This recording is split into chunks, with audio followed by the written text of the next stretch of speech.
Hello and welcome to Win science.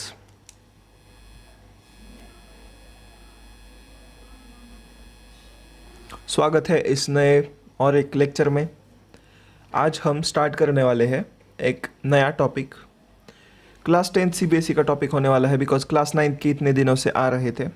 तो नए topic का नाम है लाइफ प्रोसेसेस या फिर ऐसी प्रोसेसेस जो अगर हो रही है तो हम कह सकते हैं कि लाइफ है, या फिर अगर किसी लाइफ को सस्टेन करना है तो ये प्रोसेसेस होनी ज़रूरी है। This is how I would like to summarise this whole topic. इस टॉपिक में सबसे ज़्यादा इंटरेस्टिंग जो चीज़ें हैं वो है कि ये 4 सेक्शंस में रफली डिवाइड किया हुआ है। तो इसके 4 आएंगे लेक्चर्स, और 4 लेक्चर्स में हम आराम से डिस्कस कर लेंगे ये पूरा का पूरा टॉपिक। सजेशन ये है कि स्नैक्स लेके बैठो और नोटबुक लेके बैठो, बिकॉज ये शायद 1 से 1.5 घंटे वाले लेक्चर्स हो सकते हैं। अब मैं ऐसा क्यों कहना चाहूँगा कि आप लोगों को कि स्नैक्स वगैरह लेके बैठो, बिकॉज आप लोगों को अब थोड़ी लंबे सिटिंग की आदत होनी चाहिए। अब से क्लास 10th के, अब आप क्लास 9th में थे तो तब आप बच्चे थे, तो वहाँ वाले चैप्टर्स भी बस 25 to 30 मिनट्स के हैं।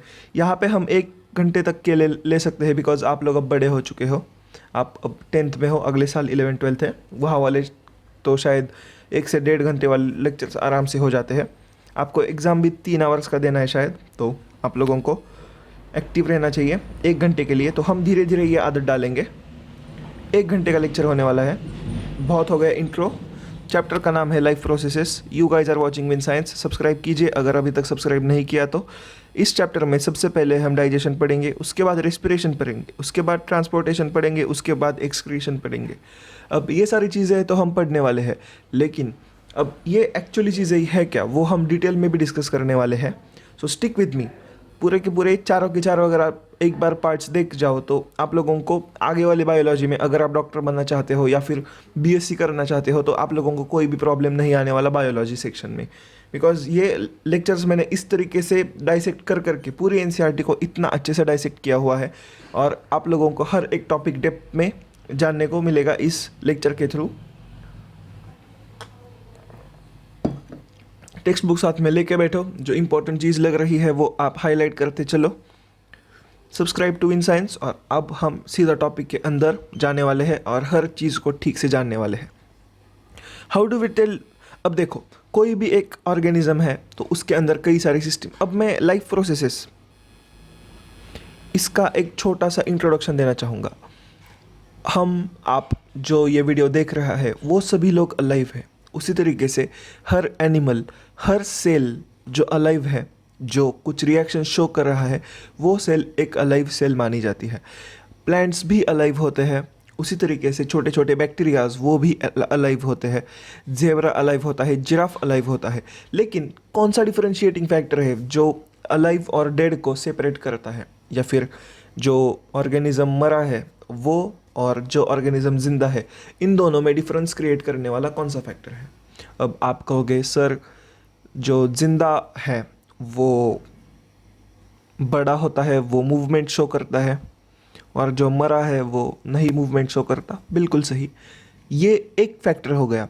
और कई सारे फैक्टर्स होते हैं जो प्रूव करते हैं कि कोई ऑर्गेनिज्म एक तो डेड है या फिर एक ऑर्गेनिज्म अलाइव है।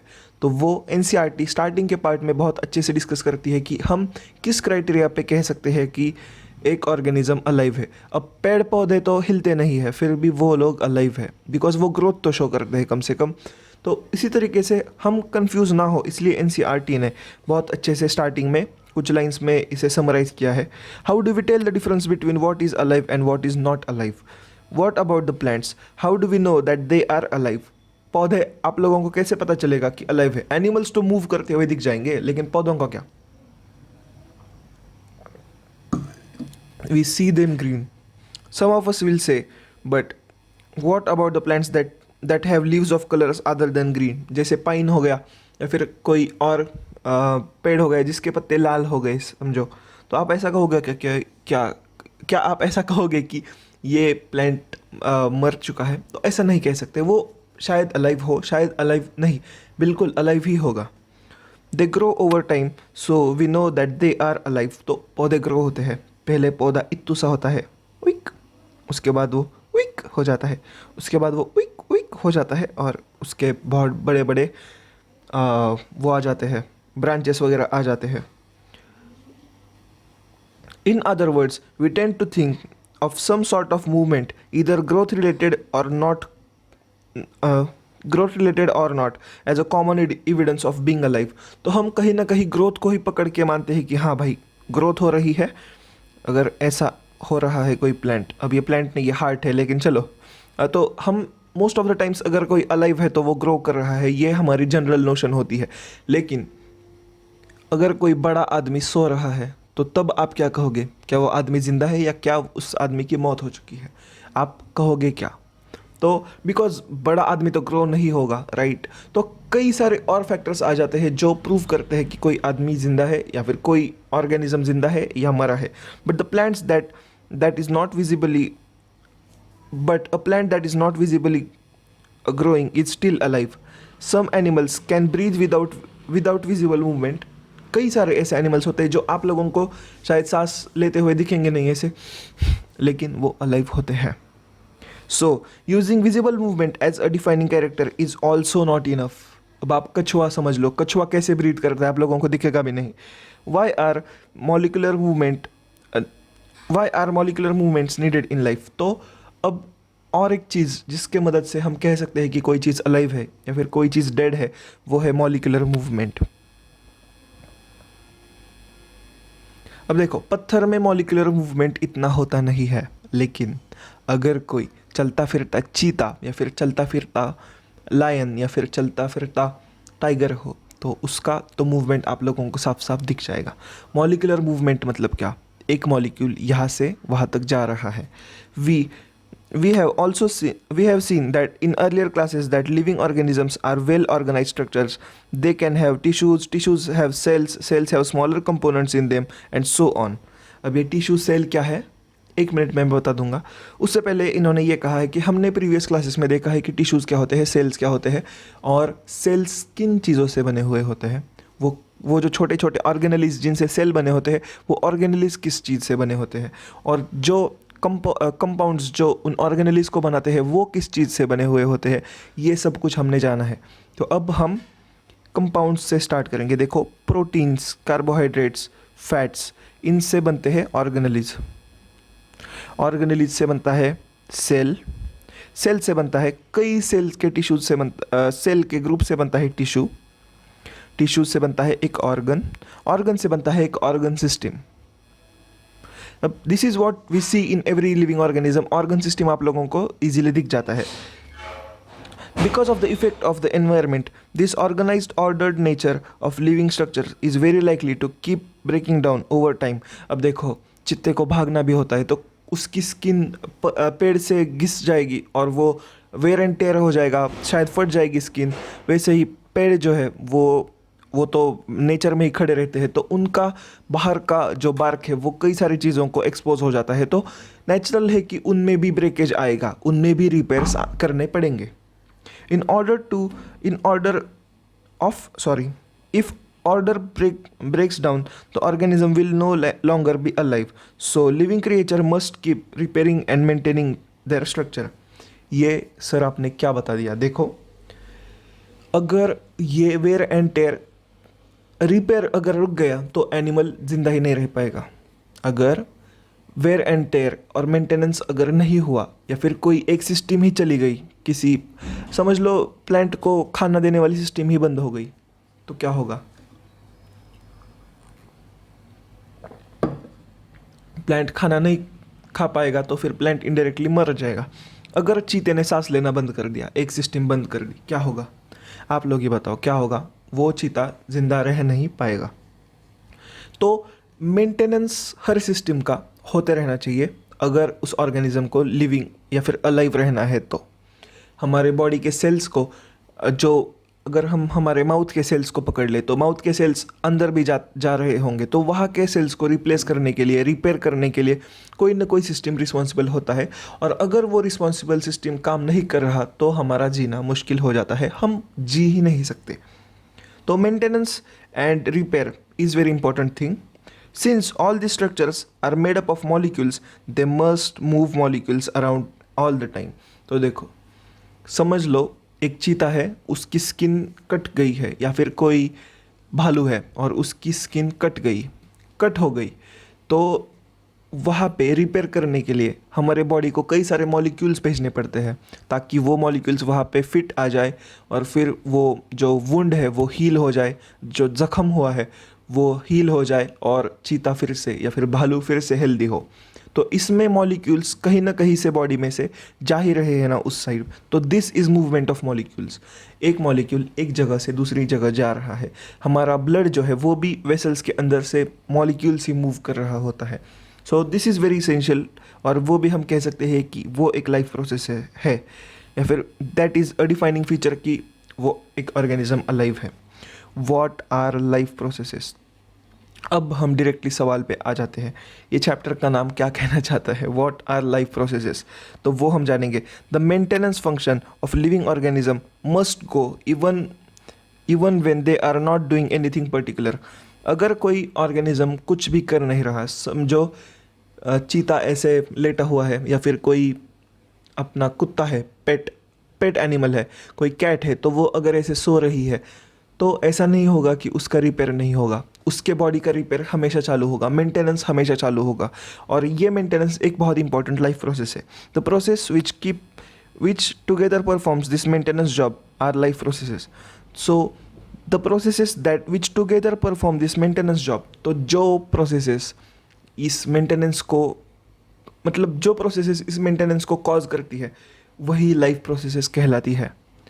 जो सिस्टम मेंटेनेंस को परफॉर्म करती है वही एक लाइफ प्रोसेस कहलाती है. Since these maintenance processes are needed to prevent damage and breakdown, energy is needed for them. तो इन लोगों को ये एक बहुत एनर्जी एक्सपेंसिव काम है. जख्मों को हील करना, मरे हुए पुराने सेल्स को रिपेयर करना एक एनर्जी रिक्वायरिंग काम है. तो ये एनर्जी कहाँ से आएगी? तो आप बोलोगे हाँ सर, ऑब्वियसली हम खाएंगे और वहाँ से आएगी. पेड़ कहाँ पे खाते हैं? कुछ पेड़ों को आपने कभी देखा है पेड़ का ऐसा मुंह खुला है और पेड़ खा रहा है? तो आप कहोगे हाँ सर, हम इतने भी डम नहीं है, हमने फोटोसिंथेसिस पढ़ रखा है. Yes, you guys are correct. Photosynthesis से स्टार्च बनता है और स्टार्च से एनर्जी मिलती है उस पेड़ को, और वो पेड़ अपना रिपेयर और मेंटेनेंस काम चालू रखता है. This is what I would like to summarise this thing. This energy comes from outside the body of individual organisms, so there must be process to transfer the source of energy from outside the body of organism. तो कोई ऐसा system होना चाहिए. अब देखो, हम खाना खा लेते हैं, ये भी एक तरीके का सिस्टम है. हम पेड़ को काटते हैं, फिर पेड़ के फ्रूट्स को काटते हैं, फिर खा लेते हैं. तो this is also a form of process जिससे खाना अंदर आ जाता है. और हर ऑर्गेनिज्म के लिए ये खाना और ये प्रोसेस अलग अलग होता है. अगर आपने कभी अमीबा से पूछा, अभी अमीबा क्या होता है, it is a single celled organism, कि भाई तू कैसे खाता है, तो वो कहेगा भाई मेरे को तो मुंह नहीं है, मतलब मेरा तो मुंह ही नहीं है, तो मैं सीधा एनगल्फ कर लेता हूँ. तो वो हम अब जानेंगे. विच वी कॉल फूड, तो जो अंदर जा रहा है उसको हम फूड कहते हैं. तो इस प्रोसेस को फूड के अंदर जाने के प्रोसेस को हम कह देते हैं nutrition.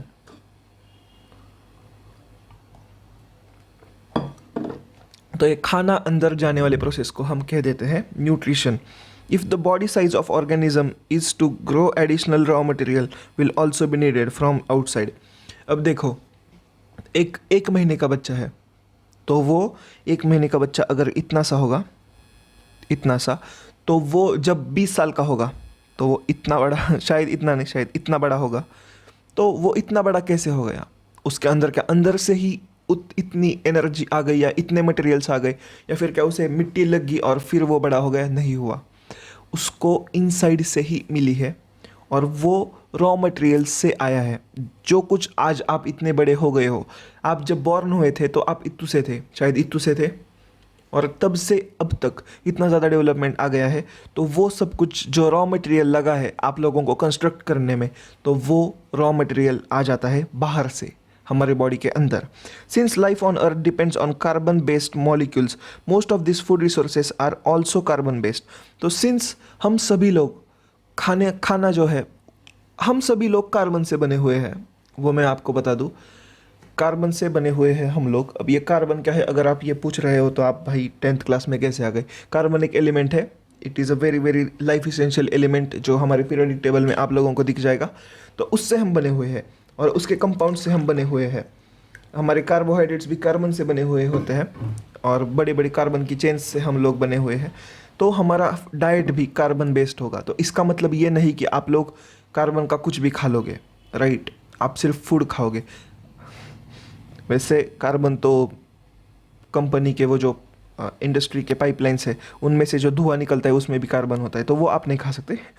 Depending on the complexity of this carbon sources, different organisms can then use different kinds of nutritional processes. तो ये किस तरीके के कंपाउंड आप लोगों के अंदर हैं, इसके बेसिस पे डिसाइड होता है कि, या फिर जो आप कार्बन कंपाउंड्स अंदर ले रहे हो इसके बेसिस पे डिसाइड होता है कि आपकी न्यूट्रिशनल प्रोसेस किस तरीके की है। अगर आप लोग बहुत छोटे ऑर्गेनिजम्स हो तो आप most of the times vegetarian होंगे, बिकॉज आप लोगों के अंदर जो कॉम्प्लेक्स जो भी कॉम्प्लेक्स सिस्टम है तो वो most of the times vegetarian diet ही पचा पाएगी। या फिर सबसे लेम एग्जाम्पल मैं देना चाहूँगा, पौधे जो होते हैं ना, पौधे तो वो डायरेक्टली फूड नहीं खा सकते बिकॉज उनके अंदर कॉम्प्लेक्सिटी इतनी ज़्यादा नहीं होती कि वो पचा ले फूड। लेकिन हमारे अंदर तो पूरी डाइजेस्टिव सिस्टम होती है, हम लोग कुछ भी पचा लेते हैं। दिस इज़ बिकॉज हमारे अंदर उतने लेवल की कॉम्प्लेक्सिटी है। अगर हम कंपेयर करें किसी भी एनिमल को, किसी भी प्लांट को, तो वो प्लांट जो होता है ना, तो उसके अंदर इतनी ज़्यादा कॉम्प्लेक्सिटी नहीं होती कि उसको एक सेपरेट सिस्टम बना दो आप सिर्फ फूड डाइजेस्ट करने के लिए। तो इसीलिए प्लांट जो है वो खुद का फूड बनाता भी है और खाता भी है, और उसके फूड का जो फॉर्म है वो कम्प्लीटली डिफरेंट है, तो वो हम जानेंगे। The outside source of energy could be quite varied since the environment is not under control of the individual organism. तो देखो, ये जो भी बाहर से आ रही है ना चीज़ें, तो वो हर एनिमल के लिए अलग अलग होंगी, बिकॉज हर किसी का एनवायरनमेंट सेम नहीं होता।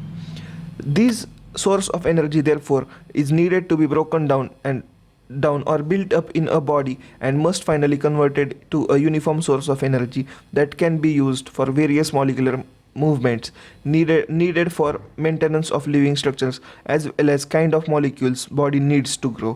For this a series of chemical reactions, okay मैं बता दूंगा।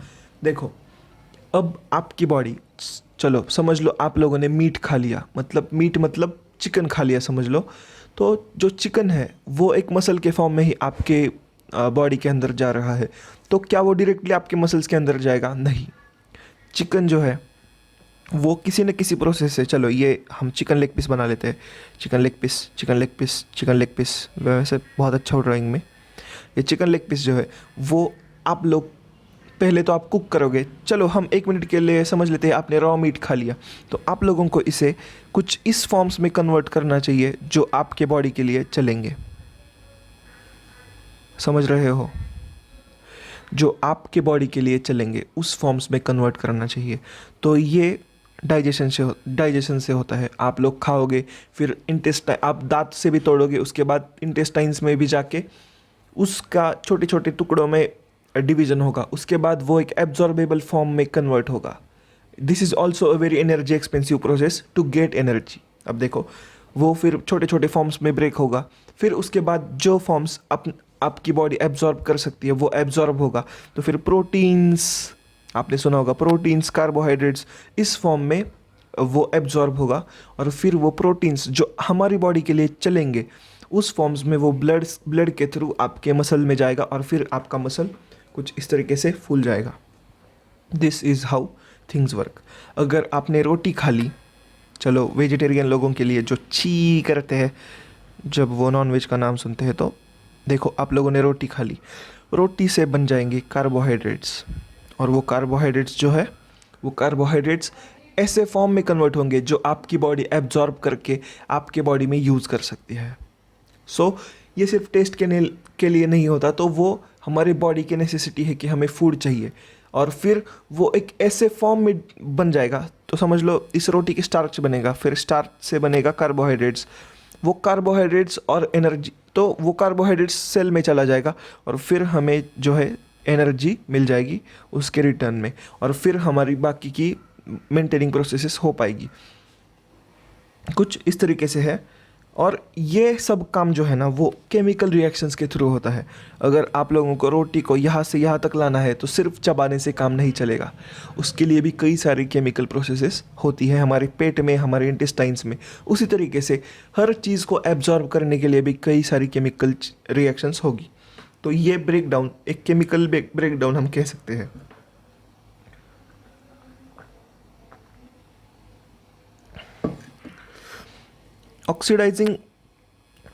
Oxidizing reducing reactions are some of the most common chemical reactions to break down molecules.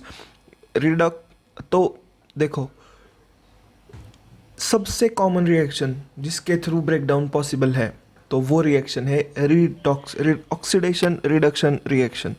अभी ऑक्सीडेशन रिडक्शन रिएक्शन को हम लोग प्यार से रिडॉक्स रिएक्शन भी कह देते हैं।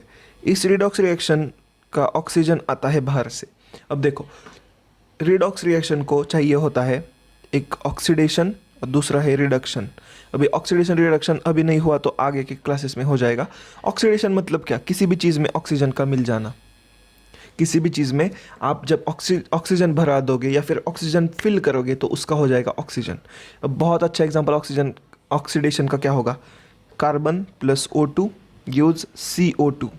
तो ये एक ऑक्सीडेशन का रिएक्शन हो गया। रिडक्शन मतलब क्या? ऑक्सीजन निकाल देना, उसको हम कह देते हैं रिडॉक्स। इस जो रिएक्शन में ये ऑक्सीडेशन भी होता है, रिडक्शन भी होता है, उसको हम प्यार से कह देते हैं रिडॉक्स। अब इस प्रोसेस में जो ऑक्सीजन है वो हमारे बॉडी के बाहर से आता है। हमारी बॉडी ऑक्सीजन प्रोड्यूस कर नहीं सकती, तो वो आ जाता है बाहर से। The process of acquiring oxygen from outside the body and to use in the process of breakdown of the food sources for cellular needs is what we call as respiration. तो जिस प्रोसेस से oxygen अंदर आ रही है उस process को हम कह देते हैं रेस्पिरेशन। अब देखो सर, आ गई अंदर ऑक्सीजन, बेटा वो सिर्फ हो गया ब्रीदिंग। रेस्पिरेशन सेल्यूलर लेवल पे होती है। हर ऑर्गेनिज्म के लिए रेस्पिरेशन अलग अलग होती है। इससे सिर्फ आप हवा अंदर ले रहे हो और ऑक्सीजन ब्लड में आ रही है, लेकिन ब्लड से मसल में जब ऑक्सीजन जाएगा तो दिस इज़ रेस्पिरेशन, और वो सेल्यूलर रेस्पिरेशन कहलाता है। और जो आपने अभी मैंने करके दिखाया, दिस वॉज जस्ट ब्रीदिंग। तो रेस्पिरेशन मतलब क्या? सेल के अंदर जाना। तो चलो ये मान लेते हैं, चलो ये एक सेल है, सेल के अंदर एक कार्बन का कंपाउंड है, इसको ऑक्सीडेशन करना है तो ऑक्सीजन बाहर से अंदर आएगा और फिर ये मिल के बना देगा, क्या बना देगा, तो वो बना देगा कुछ इस तरीके से, और ये ऑक्साइड बना देगा। तो ये हो गई कुछ इस तरीके की होती है रिएक्शन। तो तो ये ऑक्सीजन जो है वो सेल के बाहर से आता है, और this is how a redox reaction takes place. तो मैंने बहुत शॉर्ट में लेकिन कंसाइज वे में आप लोगों को बता दिया कि रेस्पिरेशन हम किसे कहते हैं। ऑक्सीजन को बाहर से अंदर लाने को हम रेस्पिरेशन कह देते हैं। In the case of single cell organism, no specific organs for taking in food, exchange of gases और removal of waste may be needed because the entire surface of the organism is in contact with the environment. देखो, अब आप लोगों को यहाँ से अंदर जाएगा हवा, फिर लंग्स में उसमें से जो ऑक्सीजन है वो बाहर मतलब अंदर ले आ जाएगा। फिर उसके बाद वो ऑक्सीजन ब्लड के थ्रू कैरी किया जाएगा आपके ब्रेन तक। समझ लो ब्रेन के लिए चाहिए तो ब्रेन तक कैरी किया जाएगा। फिर आपका ब्रेन वो ऑक्सीजन लेगा और फिर वहाँ पे होगी रेस्पिरेशन। इतना बड़ा चक्कर है। हमने पूछा अमीबा से, अमीबा भाई, तो उसने कहा हाँ भाई बोलो। बोला ये ऑक्सीजन आप कैसे ले लेते हो? तो वो कहते हैं हाँ सर, हमारे पास तो ऑक्सीजन की कोई कमी नहीं है, हम तो ऐसे हवा से ले लेते हैं। तो देखो, अमीबा का जो है पूरा का पूरा सेल्स, बॉडी मतलब एक ही सेल वाला होता है, तो उसके ऑलमोस्ट सारा ही एनवायरनमेंट जो है ऑक्सीजन से कांटेक्ट में आ जाता है। तो ये क्या करता है, डायरेक्टली अंदर ले लेता है ऑक्सीजन को, डायरेक्टली अंदर ले लेता है ऑक्सीजन को, डायरेक्टली अंदर ले लेता है ऑक्सीजन को, बस ऐसे। कुछ जैसे में, तो डायरेक्टली अंदर ले लेता है। लेकिन अगर आपने आपके बॉडी के ब्लड सेल्स को कहा भाई तू कैसे लेता है ऑक्सीजन, तो वो कहता है भाई मुझे तो लंग्स के पास जाना पड़ता है, मेरे को तो कोई ऑप्शन ही नहीं है। मतलब एक है कि आपके पास पेट्रोल के ही कुएं हैं, मतलब एक है कि आप सऊदी अरेबिया में रह रहे हो और आपके पास तेल के ही कुएं हैं, बस निकालो और डालो गाड़ी में, चालू हो गई। दूसरा है कि आपको पेट्रोल पंप पे जाना पड़ रहा है। तो पेट्रोल पंप पे जाना पड़ता है हमारे बॉडी के सेल्स को, बिकॉज हमारे बॉडी के सेल्स का हर पार्ट बाहर के एनवायरनमेंट से एक्सपोज नहीं है। हमारी रेड ब्लड सेल्स शायद कभी भी बाहर का एनवायरनमेंट देखे भी ना, कैसे देखेंगी, वो तो अंदर है, हमारे मसल्स स्किन के अंदर है, इसीलिए उनको डायरेक्टली रेस्पिरेशन करना हार्ड हो जाता है। तो इन मल्टी सेलुलर ऑर्गेनिजम्स जैसे हम, जिनमें बहुत सारी सेल्स है, all cells may not be in direct contact with the surroundings environment, thus simple diffusion will not meet the requirement of cell। Diffusion मतलब सेल मेम्ब्रेन के बाहर से सेल मेम्ब्रेन के अंदर कोई भी चीज़ जाना, उसे डिफ्यूजन कह देते हैं। तो मल्टी सेलुलर ऑर्गेनिजम्स के हर सेल्स बाहर के एनवायरनमेंट से कांटेक्ट में नहीं होते, तो इसलिए हमारे लिए थोड़ा सा कॉम्प्लेक्स मैकेनिज्म आ जाता है। उन लोगों के लिए जिनके पास सिंगल सेल्स है, जैसे अमीबा भाई हो गए, पैरामोशियम भाई हो गए, तो उनके लिए वो थोड़ा सिंपल हो जाता है। आई होप अभी तक आप लोग फॉलो कर रहे हो। 26 मिनट्स इन द लेक्चर, थोड़ा सा शायद ज़्यादा लंबा हो सकता है ये लेक्चर, कोई प्रॉब्लम नहीं।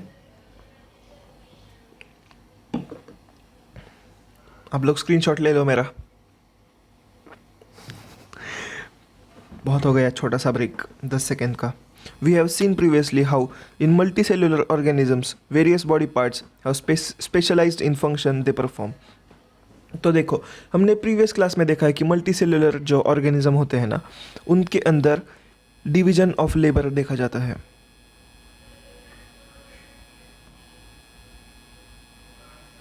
अब ये डिवीजन ऑफ लेबर क्या है? डिवीजन ऑफ लेबर मतलब क्या? एक सेल को एक से ज़्यादा फंक्शन का काम नहीं करना पड़ता, जितना काम उसे दिया गया है उसे उतना ही काम करना है। हमारे ब्रेन सेल को सिर्फ सोचने का काम दिया है तो वो सिर्फ सोचेंगे, खाएंगे, पिएंगे, मस्त रहेंगे। हमारे ब्लड को काम दिया गया है कि हर बॉडी के पार्ट में ऑक्सीजन भेजो, खाना भेजो, तो वो ही काम करेगा। हमारे मसल्स को कहा गया है कि आप बस कॉन्ट्रैक्ट करो, रिलैक्स करो, कॉन्ट्रैक्ट करो, रिलैक्स करो, ताकि मूवमेंट हो सके, तो वो सिर्फ उतना ही काम करेगी। हमारी मसल्स थिंक नहीं करते बैठेंगी, हाँ मुझे ये मूव करना है, हाँ मुझे वो वहाँ पे मूव करना है, तो वो सब हो जाता है हमारे ब्रेन के थ्रू। तो दिस डिवीजन ऑफ लेबर की वजह से हर एक ऑर्गन का एक स्पेशलाइज्ड फंक्शन है। हमारे बॉडी के हर एक ऑर्गन का कुछ ना कुछ स्पेशलाइज्ड फंक्शन है। The Uptake of food and of oxygen will also be function of specialized tissue. However, this poses a problem since the food and oxygen are now taken up at one place in the body of the organism while all parts of body need them. This situation creates need to, हाँ चलो बहुत पढ़ लिया मैं बता देता हूँ। देखो, हमारा जो सांस, मतलब हमारे बॉडी को क्या चाहिए? ऑक्सीजन चाहिए, फूड चाहिए। तो ऑक्सीजन एक सिस्टम ले लेता है, एक स्पेशलाइज्ड ऑर्गन ले लेता है ऑक्सीजन का काम। फूड का काम दूसरा ऑर्गन ले लेता है।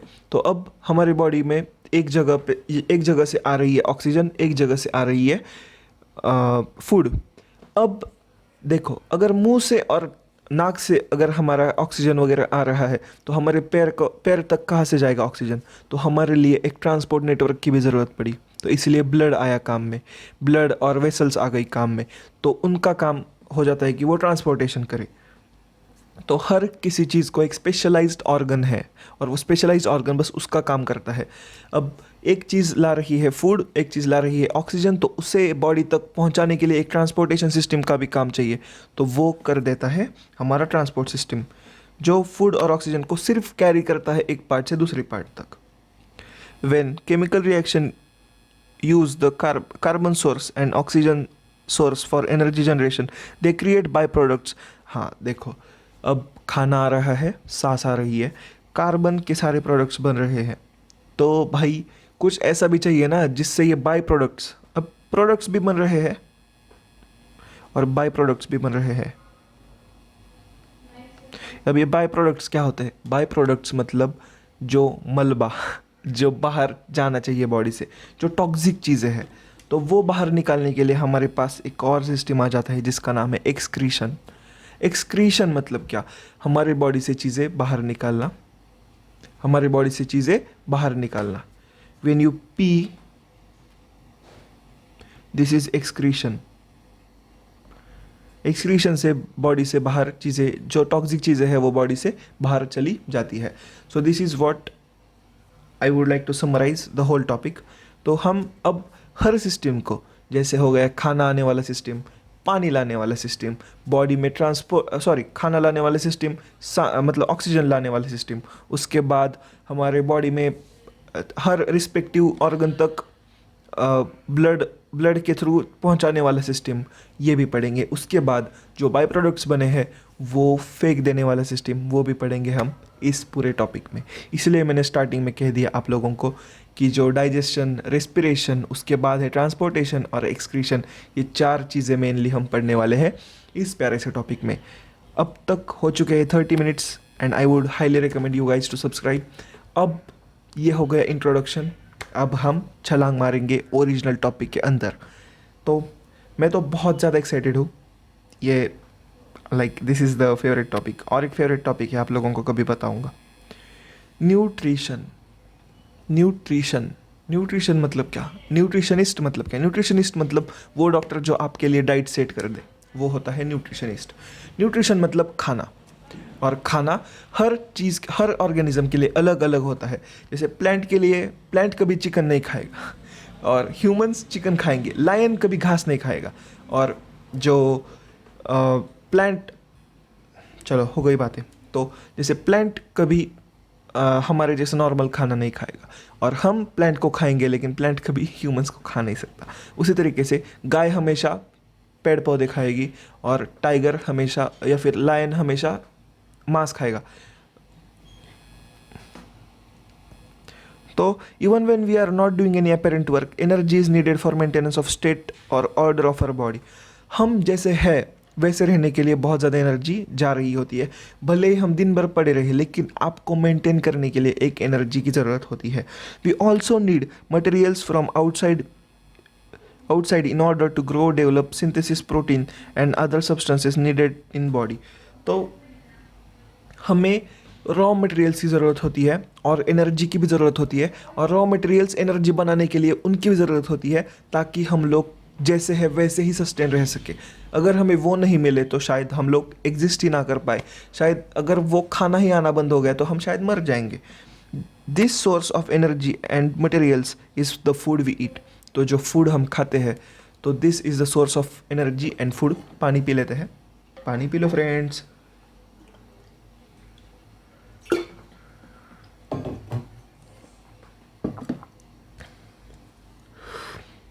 तो जो हमारे लिए एनर्जी और रॉ मटेरियल्स आ रहे हैं ना, तो वो फूड से आ रहे हैं. अब देखो, कार्बोहाइड्रेट से हमें एनर्जी मिलेगी, लेकिन फैट्स से भी हमें एनर्जी मिलेगी. और जो प्रोटीन है उनमें वो रॉ मटेरियल का काम करेगा हमारी मसल्स बनाने में, हमारी हड्डियाँ बनाने में. The general requirement for energy and material is common in all organisms. तो हर ऑर्गेनिज्म में ये नीड कॉमन होती है. But it is fulfilled in different ways. तो ये जो नीड है ना, वो हर ऑर्गेनिज्म को है. जैसे पेड़ों को भी मेंटेनेंस चाहिए, पेड़ों को भी बड़ा होना है, लेकिन उनका खाने का तरीका अलग है, हमारा खाने का तरीका कम्प्लीटली अलग है. और ये कम्प्लीटली अलग इसलिए है बिकॉज कॉम्प्लेक्सिटी ऑर्गेनिज्म की बहुत ज़्यादा मैटर करती है. फिश कभी आप लोगों को ऐसा कुछ कुक करके खाने वाला नहीं दिखेगा, या फिर फिश कभी आप लोगों को ऐसा फोटोसिंथेसिस करता नहीं दिखेगा, बिकॉज उसकी कॉम्प्लेक्सिटी ऑफ, मतलब जितनी ऑर्गेनिज्म की कॉम्प्लेक्सिटी है वो कम्प्लीटली अलग है. तो उसकी कॉम्प्लेक्सिटी बहुत ज़्यादा अलग है. Some organisms use simple food materials obtained from the inorganic sources in form of carbon dioxide and water. तो कुछ ऑर्गेनिजम्स जो होते हैं जैसे पौधे, तो वो सिर्फ कार्बन डाइऑक्साइड ले लेते हैं और वाटर ले लेते हैं और अपना फूड बना लेते हैं. Other organisms utilise complex substances. जैसे हम लोग कभी कार्बन डाइऑक्साइड और वाटर से कुछ कर ही नहीं सकते, उल्टा कार्बन डाइऑक्साइड बाहर निकलता है हमारे बॉडी से. These complex substances have to be broken down into simpler ones before they can be used for uptake and growth of body. तो इस चीज़ का क्या कहना है? These complex substances have to be broken down. आप लोगों ने खा लिया चिकन लेग पीस या फिर पनीर. चलो अब वेजिटेरियन लोगों के लिए, आप लोगों ने खा लिया पनीर. हम सब लोगों का ख्याल रखेंगे. वैसे यहाँ पे आप लोग भी कमेंट्स में बता सकते हो कि आप लोग क्या खाते हो, क्या खाना पसंद है. हेलो गाइस, चाय पी लो। तो देखो, आप लोगों ने खा लिया पनीर। अब जैसा पनीर है वैसा आपकी बॉडी में नहीं जाएगा। पनीर का जो वाइट वाइट मतलब जो पनीर होता है ना, उसका ब्रेक डाउन हो जाएगा। जो पनीर होता है वो आप खाओगे, उसका ब्रेक डाउन हो जाएगा प्रोटीन्स में, फैट्स में। और फिर वो फैट्स और प्रोटीन्स हमारी बॉडी सिंपलर जो कंपाउंड्स है उनमें कन्वर्ट करके अंदर बॉडी के अंदर लेगी। और फिर वो जाएगा हमारे न्यूट्रिशन में, या फिर जो फैट्स है वो जाएंगे हमारे चर्बी में। और फिर उनका यूटिलाइजेशन होगा एनर्जी बनाने में। To achieve this, organisms use biocatalyst called as enzymes. तो ये ब्रेक डाउन करने के लिए इसेंशियली हमें चाहिए एंजाइम्स। ENZYMES। एंजाइम्स क्या है? एंजाइम्स केमिकल्स हैं जो बड़े किसी भी पनीर के टुकड़े को छोटे छोटे डिविजिबल और डाइजेस्टेबल पार्टिकल्स में कन्वर्ट करेंगे। मतलब ऐसे केमिकल्स जो बड़े बड़े इनसोल्यूबल हमारे बॉडी में नॉन डिजॉल्वेबल, या फिर हम कैसे कह सकते हैं, जो नॉन एब्जॉर्बेबल मटेरियल है ना, उसको एब्जॉर्बेबल मटेरियल में कन्वर्ट करके, सिंपलर वे में कन्वर्ट करके, मतलब सिंपलर कंपाउंड्स में कन्वर्ट करके एब्जॉर्बेबल बनाए, तो उन लोगों को हम कहते हैं एंजाइम्स। अब ये NCERT इतनी हार्ड है, लेकिन आप लोगों को सिंपलर शब्दों में मैं बना रहा हूँ। तो मैं आप लोगों के थ्रू एक एंजाइम का काम कर रहा हूँ, या फिर एक कैटलिस्ट का काम कर रहा हूँ। एंजाइम्स को ही कैटलिस्ट भी कहा जाता है। Thus, the heterotroph's survival depends on directly on indirectly on autotrophs. Heterotrophs मतलब जो लोग खुद का खाना खुद नहीं बना सकते, तो वो डायरेक्टली और इनडायरेक्टली डिपेंड कर लेते हैं ऑटोट्रॉफ्स पे। अब आप कहोगे सर लेकिन शेर तो कहाँ पे ऑटोट्रॉफ्स पौधे खाता है? देखो, सीधी सी बात है, शेर भले ही ऑटोट्रॉप्स को ना खाए, लेकिन शेर हिरन को खाता है, और हिरन जो है वो ऑटोट्रॉप्स को खाता है। ऑटोट्रॉप्स मतलब ऑटो मतलब खुद का खाना खुद बनाने वाले, मतलब पौधे। Heterotrophs organisms include animals and fungus. अब ये फंगस जो है वो डेड या फिर लिविंग ऑर्गेनिजम्स पे पलता है। Autotrophic nutrition. अब हम टाइप्स ऑफ न्यूट्रिशन में आ चुके हैं friends.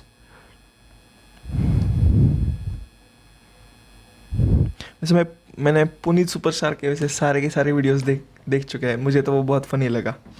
Types of nutrition, autotrophic nutrition, मैंने बस ऐसे बता दिया आप लोगों को जो रेडिट से आए हुए हैं। थैंक यू सो मच भाई।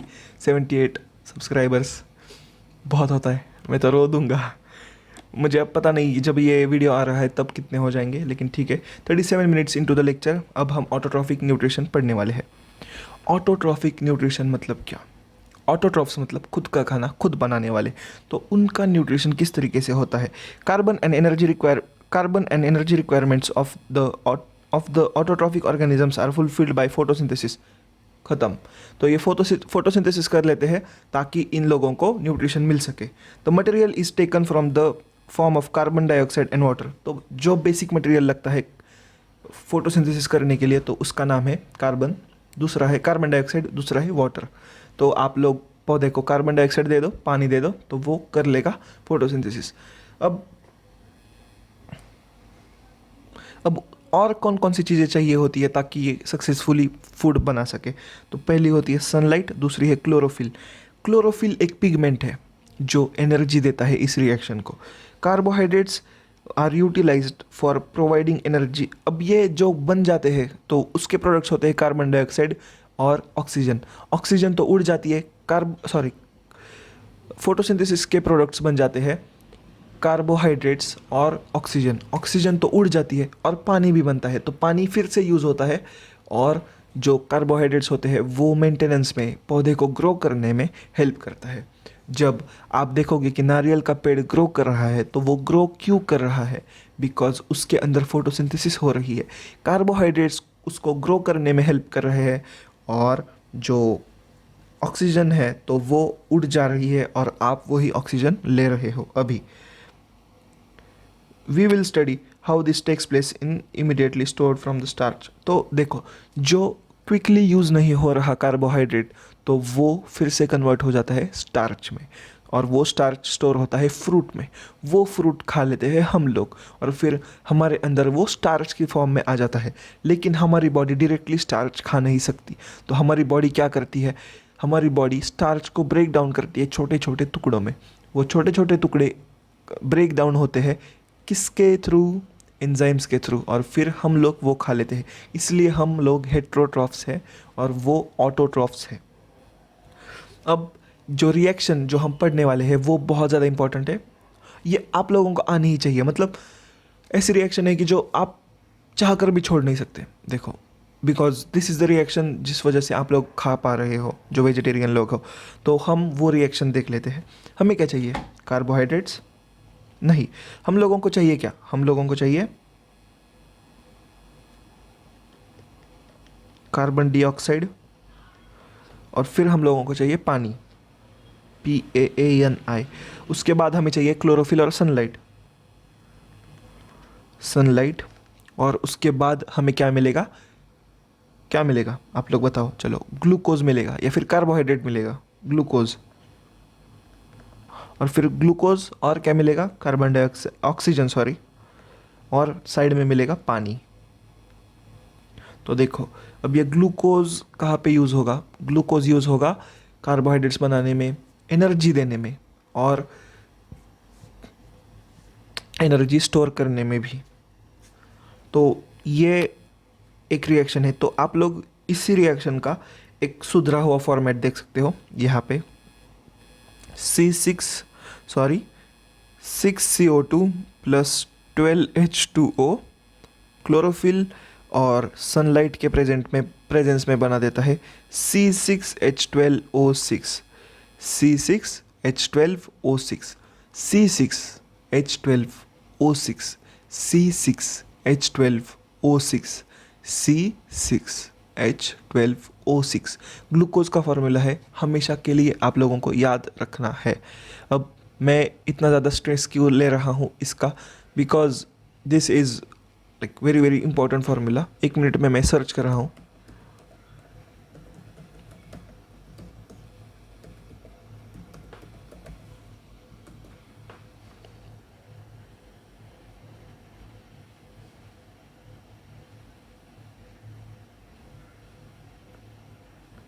ओके, ठीक है।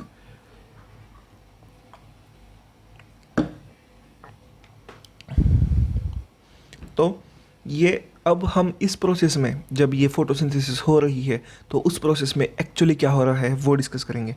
The following events occur during this process. पहला, absorption of light energy by chlorophyll.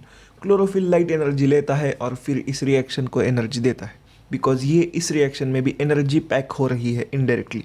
ये ग्लूकोज बन रहा है, मतलब क्या, एनर्जी इसमें, इस जो बॉन्ड्स हो रहे हैं फॉर्म, तो उसमें एनर्जी तो जा रही है ना, तो वो एनर्जी देने का काम करता है क्लोरोफिल, जो एक पिगमेंट है। Conversion of light energy to chemical energy and splitting of water molecule into hydrogen and oxygen.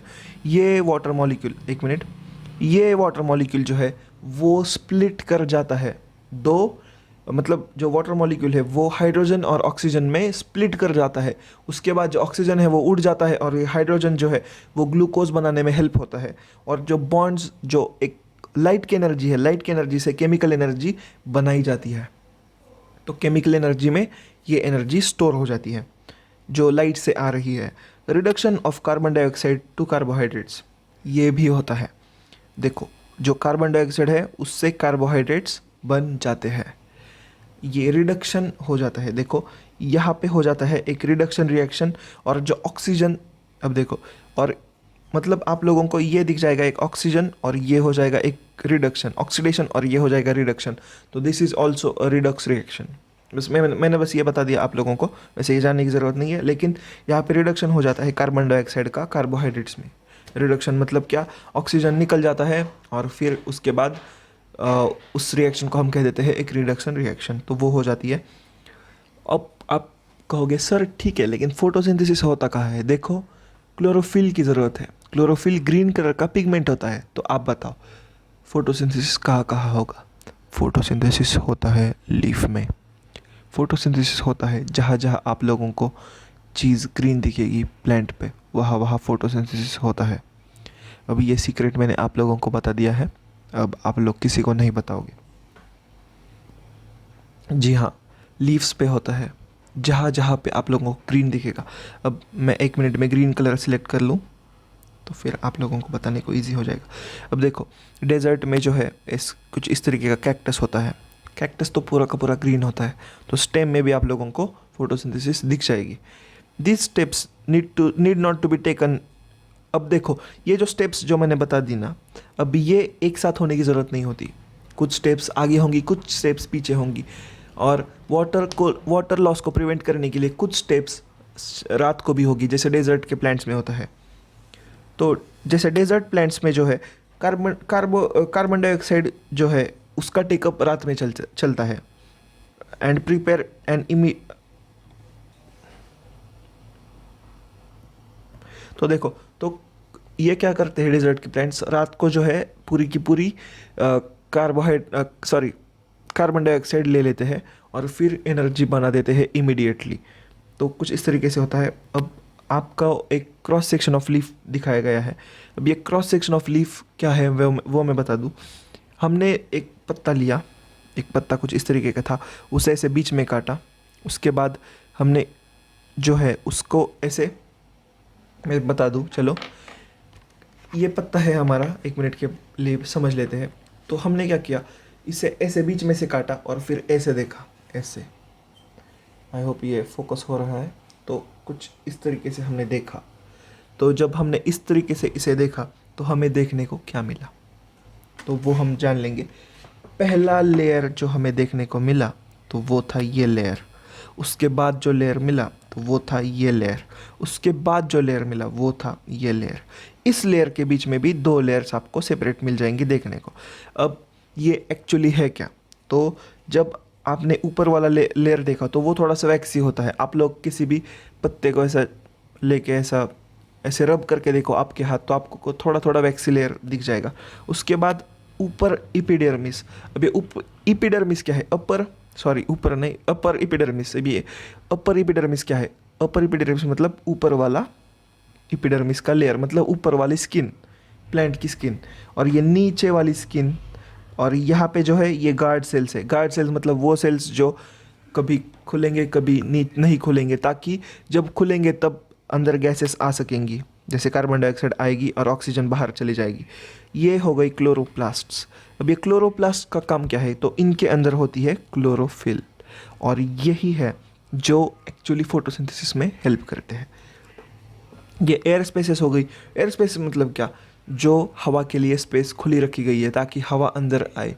और ये जो सेल्स है ना ऊपर वाली, इन लोगों को ईजी हो जाए हवा की मदद से जो रिएक्शन है कार्बोहाइड्रेट्स की, मतलब बनाने की, जो फोटोसिंथेसिस रिएक्शन है वो ईजिली कर सकें। अब जो है एक एक्टिविटी दी गई है। अब चलो सर, आपने कहा कि ऐसा हो रहा है, हमने मान लिया, लेकिन सर मान लिया मैंने बस डिवाइन किया, लाइन याद आ गई, चलो कोई नहीं। तो हम, अब आपने कहा चलो ठीक है सर, आपका मान लिया कि फोटोसिंथेसिस हो रहा है। फोटोसिंथेसिस तो हो रहा है, ठीक है सर, लेकिन हमें इसके प्रोडक्ट्स कहाँ पे दिख जाएंगे और कैसे दिख जाएंगे, तो उसके लिए एक एक्टिविटी बता दो सर। तो जो एक्टिविटी है वो मैं आप लोगों को एक्सप्लेन करूँगा। एक पौधे को लेना है और उसे डार्क रूम में रखना है, और दूसरे पौधे को लेना है जो उसे लाइट में रखना है, और 3-4 दिन रखने के बाद दोनों के पत्तों को लेना है और उसे अल्कोहल में उबालना है। अब अल्कोहल कहाँ पे मिलेगा, देखो साइंस लैब में करो, ये घर पे वगैरह कुछ करने की ज़रूरत नहीं है। अब मैं बता रहा हूँ वो भी बहुत ज़्यादा सफिशिएंट है। तो हम क्या करेंगे, उसे लेंगे और उससे बनाएंगे और उन दोनों को अल्कोहल में उबालेंगे। मैं आप लोगों को रीड करके एक्टिविटी दिखा देता हूँ ताकि आप लोग फिर से कहो ना कि सर ने ये बताया नहीं। वैसे कोई चिल्लर एक्टिविटी है लेकिन कोई नहीं, करना पड़ेगा, करना पड़ता है। सब्सक्राइब कीजिए सब्सक्राइब गाइस, सब्सक्राइब, वेलकम। तो take a potted plant with variegated leaves, for example money plant और कॉटन्स। तो हमने क्या करना है, एक लीफ लेना है, लीफ ले लिया, चलो। Keep the plant in dark room for 3 days so that all the starch gets used up. तो हमें क्या करना है, उस प्लांट को जो है डार्क रूम के अंदर रखना है। अब ये डार्क रूम कहाँ पे मिलेगी मुझे नहीं पता, लेकिन चलो हम ये एक्टिविटी सिर्फ इमेजिन कर लेते हैं बिकॉज हमारी इमेजिनेशन पावर बहुत अच्छी है। तो देखो ये मेरा प्लांट है प्यारा सा, उसे हमने डार्क रूम में रख दिया तो थोड़ा सा मुरझा जाएगा। Now keep the plant in sunlight for 6 hours. तो सुबह सुबह आओ स्कूल में, फिर उसे सनलाइट में रख दो, तो सनलाइट में कुछ इस तरीके से दिखेगा। देखो ड्राइंग मेरी अच्छी है वैसे, मैं बस आलसी बन रहा हूँ धीरे धीरे। तो देखो जब आप आओगे तो आप लोगों को उसे सनलाइट में रख देना है। उसका फ्लावर भी ड्रॉ कर लेते हैं।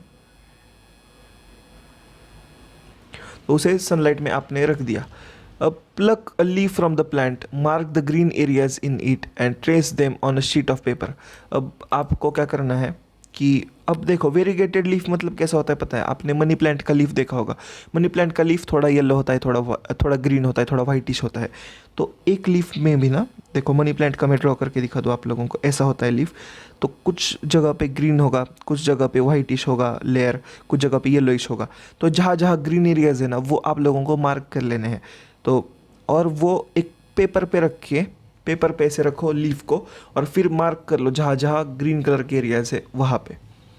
और फिर क्या करना है आप लोगों को, dip the leaf in boiling water for a few minutes. तो फिर आप लोगों को क्या करना है कि बॉइलिंग वाटर में मतलब उबलते हुए पानी में रखना है। तो उबलते हुए पानी में जब आप उसे रखोगे तो थोड़ी देर के लिए रखना है। After this immerse the beaker containing alcohol. तो उसके बाद आप लोगों को अल्कोहल में इसे डिप करना है उस लीफ को जो आपने बॉईल किया है। Carefully place the above beaker in water bath and heat till alcohol begins to boil. तो अब वो मैं डायरेक्टली दिखा देता हूँ आप लोगों को कैसे करना है। आप लोगों को एक डिश लेनी है, उसके अंदर अल्कोहल भरना है, दारू। उसके बाद जो बॉइलिंग वाटर है, बॉइलिंग वाटर का जो बीकर है, अब देखो बॉइलिंग हो रहा है तो कुछ इस तरीके से ही होगा। और उसके नीचे लगा देनी है आप लोगों को आग, आग लगा देनी है। देखो आग लगा दी, आग लगा दी, आग लगा दी, आग लगा दी। उसके बाद ये लीफ यहाँ पे आ जाएगा। ओके, और ये तब तक उबालना है जब तक ये अल्कोहल भी बॉईल करना ना स्टार्ट कर दे। एक बार अल्कोहल ने बॉईल स्टार्ट कर दिया तब तक, till the alcohol begins to boil. What happens to the colour of leaf, what is the colour of the solution. तो देखो आप लोगों को लीफ कुछ इस तरीके से दिख जाएगा। पहले ये ऐसा था, पहले में ऐसा था, फिर ये आप लोगों को कुछ ऐसा दिख जाएगा। अभी ये ऐसा क्यों है, बिकॉज यहाँ पे आप लोगों को स्टार्च कहाँ है वो आप लोगों को समझ में आ जाएगा कि भाई स्टार्च स्टोर कैसे होती है। Observe the colour of leaf and compare tracing the leaf done in beginning. तो आप लोग जब उसे ट्रेस किया है ना पहले पेज पे, तो तब आप लोगों को दिखेगा कि जहाँ जहाँ ग्रीन पार्ट्स है ना, तो वहाँ पे आप लोगों को थोड़ा थोड़ा कलर चेंज मिलेगा। तो ये कलर चेंज होता है बिकॉज लीफ के अंदर होता है स्टार्च, जो स्टार्च स्टोर किया होता है उसकी वजह से आप लोगों को कलर में चेंज दिख जाएगा। This is what it is. Let us study how plants. अब हमें ये तो पता चल गया है कि स्टार्च बन जाता है या फिर ग्लूकोज बन जाता है। अब हम पढ़ेंगे कि प्लांट्स किस तरीके से कार्बन डाइऑक्साइड ऑब्टेन कर लेते हैं। Let us study how the plants obtain carbon dioxide. तो प्लांट्स कार्बन डाइऑक्साइड कैसे ऑब्टेन करेंगे ये पढ़ेंगे। तो स्टोमाटाज जो होते हैं वो कुछ इस तरीके से दिखते हैं। देखो इस तरीके से, या फिर जब ये क्लोज किया जाए तो तब ऐसे दिखते हैं। तो ये बहुत छोटे छोटे माइक्रोस्कोपिक पोर्स होते हैं हमारे लीफ पे, लीफ के पीछे के साइड पे ज़्यादा होते हैं। कभी आपके स्कूल में अगर माइक्रोस्कोप पे एक्सेस हो तो आप लोग देख लीजिए, ये माइक्रोस्कोप वाले साइंस सर को बता दो कि सर हमें ये दिखा दो, तो आप लोगों को कुछ इस तरीके से दिख जाएगा।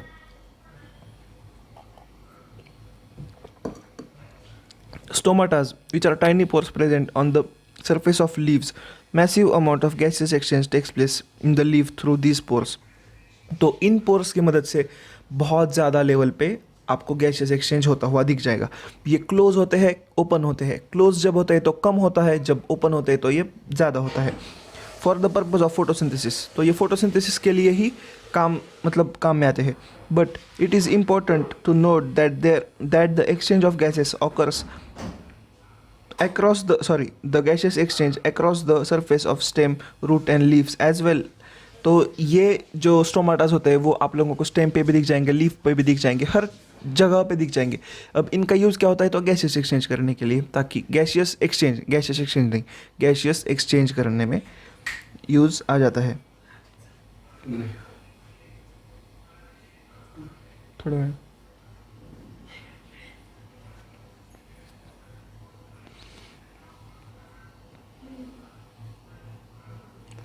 तो जो है गैसियस एक्सचेंज करते हुए बहुत ज़्यादा जो है आप लोगों को लॉस होता हुआ दिख जाएगा पानी का। तो ये पानी का लॉस कम करने के लिए क्या करता है, जब ज़रूरत है तब ही ओपन, देखो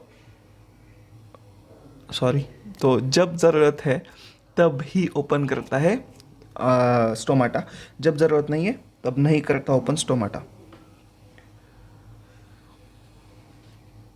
So plants close this pore when it is not needed, when it does not need carbon dioxide for photosynthesis. The opening and closing of pores is the function of guard cell. तो ये guard cells जो होते हैं ना, हमने यहाँ पे पढ़े, तो देखो ये तो इनका काम होता है, तो देखो इनका काम होता, अरे ग्रीन कलर कहाँ पे, हाँ, तो इनका काम होता है ये क्लोज और ओपन करना, हो गया।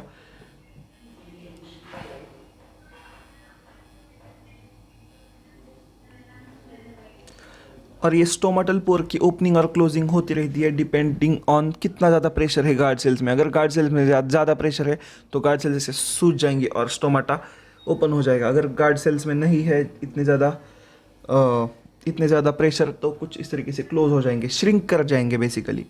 तो बस ये जाना है हमने स्टोमाटा में। अब स्टोमाटा कुछ इस तरीके से दिखता है, आप लोग यहाँ पे स्टोमाटा देख सकते हो। स्टोमाटा ये क्लोज्ड है और ये ओपन है, कुछ इस तरीके से दिखता है। ये स्टोमाटल पोर होती है, ये क्लोरोप्लास्ट होता है, ये गार्ड सेल होता है। बोर्ड्स में ये सवाल आने के चांसेस 100/100 है कि आप लोगों को describe the function of stomata ऐसा कुछ आ सकता है, या फिर डिस्क्राइब व्हाट स्टोमाटा इज़ आ सकता है। तो आप लोगों को ये डायग्राम लर्न करके जाना है। ये डायग्राम का ईजी वे कैसे होगा ड्रॉ करने का, तो वो मैं बता दूँ। कुछ इस तरीके से आपको ये बीन शेप्ड चीज़ें ड्रॉ करनी है, ऐसे, रुक जाओ एक मिनट, ऐसे ड्रॉ करना है बीन शेप चीज़। उसके बाद कुछ इस तरीके से, और ये कुछ इस तरीके से ड्रॉ करना है। यहाँ पे ऐसे ऐसे ऐसे करना है, ये ऐसे ऐसे ऐसे करना है। उसके बाद आप लोगों को जो है ये साइड वाली गार्ड सेल्स, जो ये वाली सेल्स होती है ना, ये तो ये सेल्स कुछ इस तरीके से ड्रॉ करनी है आप लोगों को। रुक जाओ मैं वाइट कलर से दिखा दूँ। देखो इस तरीके से, इस तरीके से, इस तरीके से, इस तरीके से और इस तरीके से ऐसे अंदर ड्रॉ कर लेनी है। और ये हो गई स्टोमाटल पोर, ये हो गई गार्ड सेल्स, ये हो गई गार्ड सेल्स, और ये हो गए यहाँ पे डॉट डॉट डॉट जो है वो हो गए अपने क्लोरोप्लास्ट। इजी। और एक एक्टिविटी देख लेते हैं। अब ये एक्टिविटी किस लिए है, पहले हम एक्टिविटी करनी कैसे है वो देख लेते हैं। टेक 2 हेल्दी पॉटेड प्लांट्स, मतलब 2 हेल्दी पॉटेड प्लांट्स, मतलब जो पॉट में रखे गए हैं वैसे 2 प्लांट्स ले लो। ये पॉट हो गया, ये पॉट होता है, और इस पॉट के अंदर रखे हुए 2 हेल्दी प्लांट्स ले लो। Keep them in a dark room for 3 days। तो ये एनसीईआरटी वालों को हर चीज़ डार्क रूम में रखने की आदत है। तो keep it in a dark room. Now place each plant on a separate glass plate. तो सेपरेट ग्लास प्लेट्स के ऊपर ऐसे रख दो इनको, और एक जो प्लांट है ना उसके अंदर एक वॉच ग्लास मतलब छोटी सी डिश, उस डिश में रख दो पोटेशियम हाइड्रोक्साइड को, और दूसरे में कुछ भी मत रखो। तो यहाँ पे आप लोगों को पोटेशियम हाइड्रोक्साइड वाली डिश दिख जाएगी, यहाँ पे कुछ भी मत रखो। अब उसके बाद आपको क्या करना है, cover both plants with separate bail jars. ये बेल जार कुछ इस तरीके से बेल के शेप वाला जार होता है, इसमें दोनों को कवर करके रखो। अब आगे use Vaseline to seal the bottom of jars. तो यहाँ पे आप लोगों को वैसलीन लगाना है ताकि ये जार्स फिट हो जाए और हवा अंदर ना जाए और ये एयर टाइट चेम्बर बन जाए।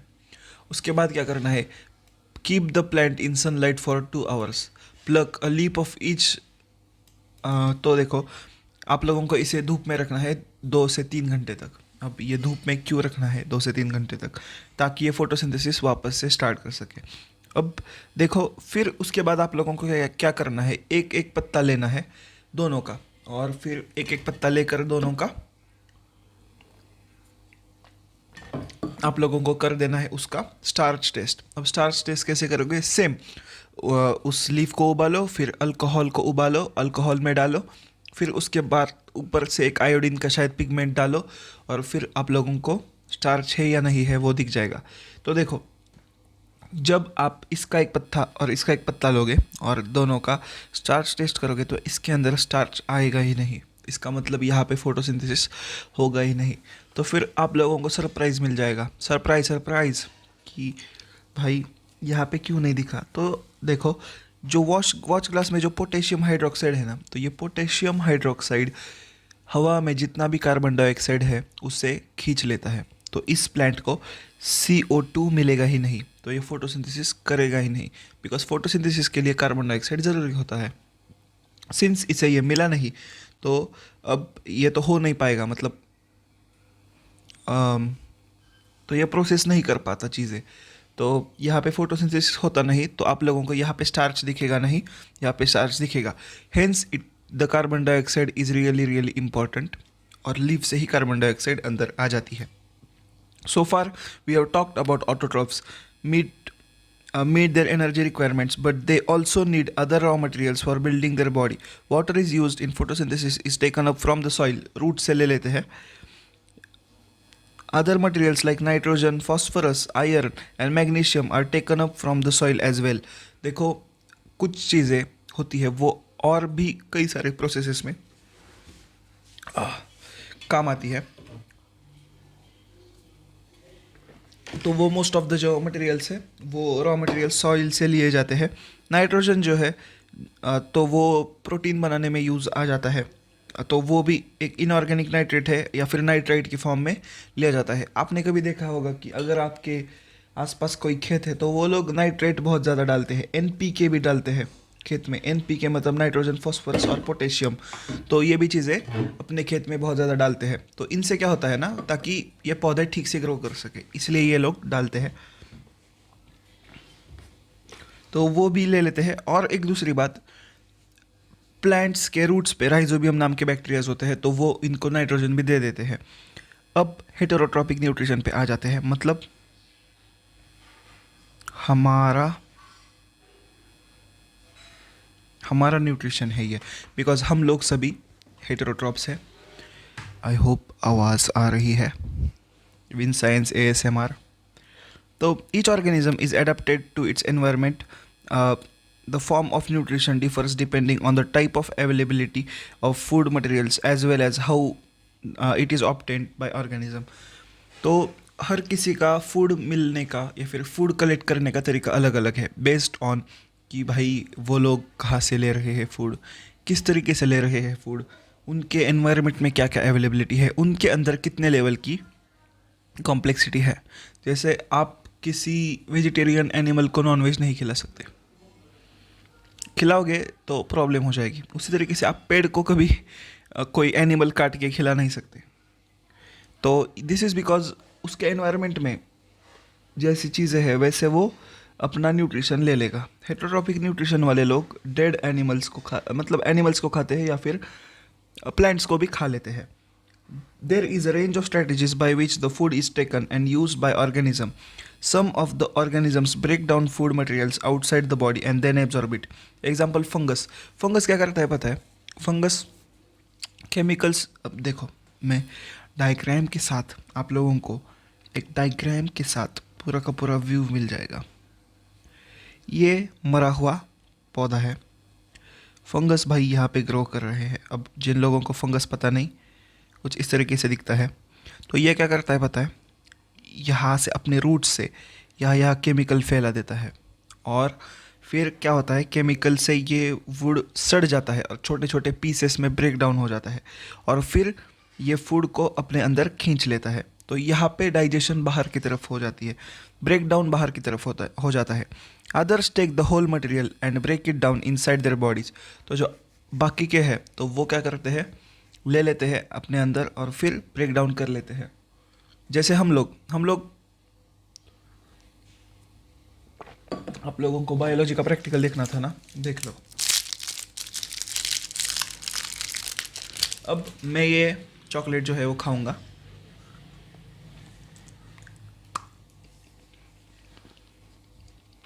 तो जब मैं इसे खाऊंगा ना, तो वो ब्रेकडाउन तो बाहर होगा,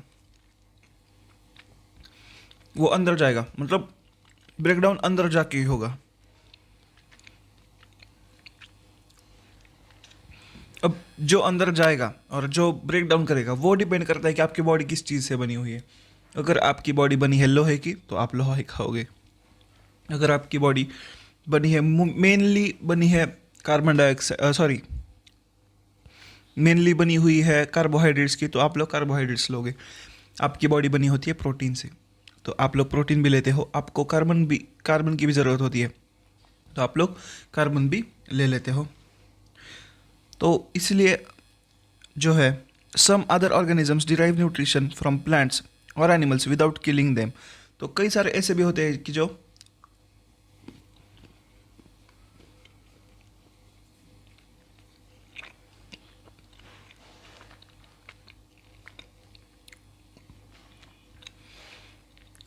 तो कई सारे ऐसे भी प्लांट्स होते हैं जो, अब देखो, अगर आपको चिकन खानी है तो आप लोग जिंदा चिकन नहीं खा सकते। अगर आपको मेथी की सब्ज़ी खानी है तो आप लोगों को मेथी ऐसे प्लग करनी पड़ेगी, उसे मार देना पड़ेगा, फिर काट के फिर सब्ज़ी बनेगी। या फिर चलो आप लोगों को बैंगन खाना है तो वो काट के ही बनेगा। लेकिन कुछ ऐसे भी क्रिएटिव आदमी होते हैं, मतलब क्रिएटिव जानवर होते हैं जो दूसरे पे जिंदा रहते हैं।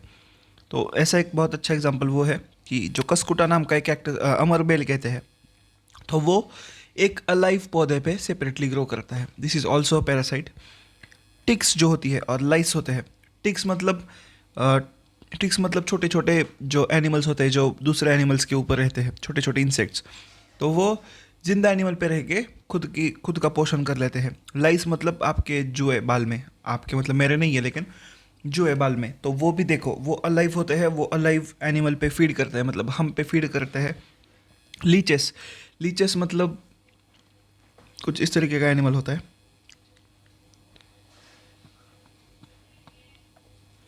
और वो बारिश जहाँ पे ज़्यादा होती है वहाँ पे होते हैं। और वो लोग एक बार अगर पकड़ लेना तो छोड़ते नहीं हैं, और वो खून पी जाते हैं। फिर भी एक ऑर्गेनिज्म तो अलाइव होता है। जो टेप वर्म्स होते हैं वो हमारे इंटेस्टाइन में रहते हैं, और हमारे इंटेस्टाइन में रह के हमारा ही खाना खाते हैं और हमारे ही अंदर जिंदा रहते हैं। How do organisms obtain their nutrition?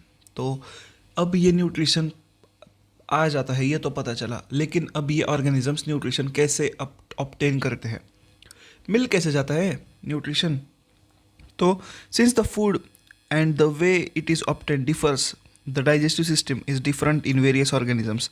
In single celled organisms the food may be taken by the entire surface. तो सिंगल सेल्ड अमीबा से पूछा भाई कैसे खाना खा लेता है, तो ये क्या कहता है, डायरेक्टली मैं अंदर ले लेता हूँ खाना और फिर खाना खा लेता हूँ। लेकिन अगर आपने पूछा कि जैसे जैसे कॉम्प्लेक्सिटी ग्रो करेगी, अगर आपने किसी कॉम्प्लेक्स एनिमल से पूछा कि भाई तू कैसे खाना खा लेता है, जैसे ह्यूमन से पूछा, तो वो कहेगा ऐसे मैं उठा के खा लेता हूँ, ऐसे पानी भी पी लेता हूँ। But the complexity of the organism increases different different. तो तब जो होता है ना, तब आ जाती है स्पेशलाइजेशन। तो स्पेशलाइजेशन कब आ जाती है? जब आप लोगों की कॉम्प्लेक्सिटी ज़्यादा होगी, आप लोगों के बॉडी की कॉम्प्लेक्सिटी ज़्यादा होगी, तब आ जाते हैं स्पेशलाइजेशन। तो तब ऑर्गेनिजम्स जो है स्पेशलाइज हो जाते हैं कुछ एक स्पेसिफिक चीज़ करने के लिए। जैसे कोई ऑर्गन हो जाएगा तो वो सिर्फ खाना लेगा, तो उसी तरीके से जो है स्पेशलाइज हो के हमारी बन जाती है एक डाइजेस्टिव सिस्टम। बस। अब जैसे आप लोगों ने कभी देखा होगा कि जो अमीबा होता है तो वो एक फिंगर लाइक प्रोजेक्शन बाहर निकलता है। अब ये मैं प्रोसेस एनिमेशन के फॉर्म में दिखाऊंगा आप लोगों को। देखो, ये हमारा अमीबा है भाई, अमीबा भाई इसे समझ गया कि भाई यहाँ पे फूड है। चलो अमीबा की आंखें भी है, समझ नहीं होती वैसे, हमने ड्रॉ कर ली। इसे ये बहुत खाना प्यारा लगा, तो ये क्या करेगा, जो अपनी दोनों बाहें हैं, बाहें, तो वो बाहें फैलाएगा, बाहें फैलाएगा, बाहें फैलाएगा। तो कुछ इस तरीके से बाहें फैलाएगा। उसके बाद उसे 100% यकीन आ जाएगा कि हाँ यही है, अरे यही है वो। तो वो कुछ इस तरीके से बाहर फैला के कुछ इस तरीके से बाहर फैलाएगा और फिर गटक जाएगा खाने को। This is called as engulfing. This is how single celled organisms usually have their food. तो वो फूड वैक्यूल बना लेता है अंदर और फिर फूड वैक्यूल से खाना खा लेता है। Nutrition in human beings. अब हम ह्यूमन बींग्स के बारे में पढ़ेंगे। ह्यूमन बींग्स मतलब मानव कैसे खा लेते हैं खाना। तो मानव जो है तो वो क्या करते हैं, अपने डाइजेस्टिव सिस्टम का यूज़ करते हैं।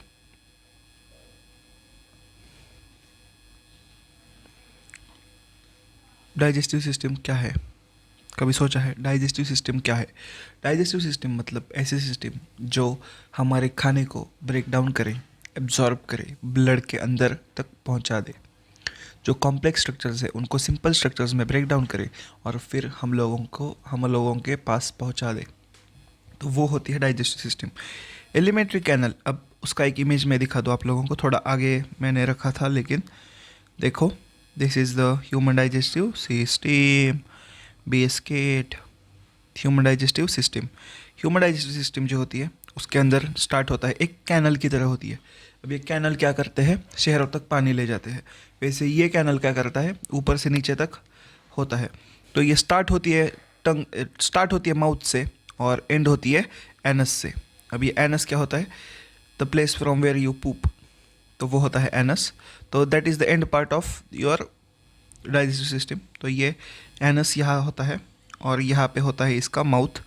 कई सारी और चीज़ें हैं जो इस पूरे एलिमेंट्री कैनल में है। ये एक सेपरेट ऑर्गन हो गया, ये एक सेपरेट ऑर्गन हो गया, ये एक सेपरेट ऑर्गन हो गया, ये अंदर वाला एक सेपरेट ऑर्गन हो गया और ये एक सेपरेट ऑर्गन हो गया।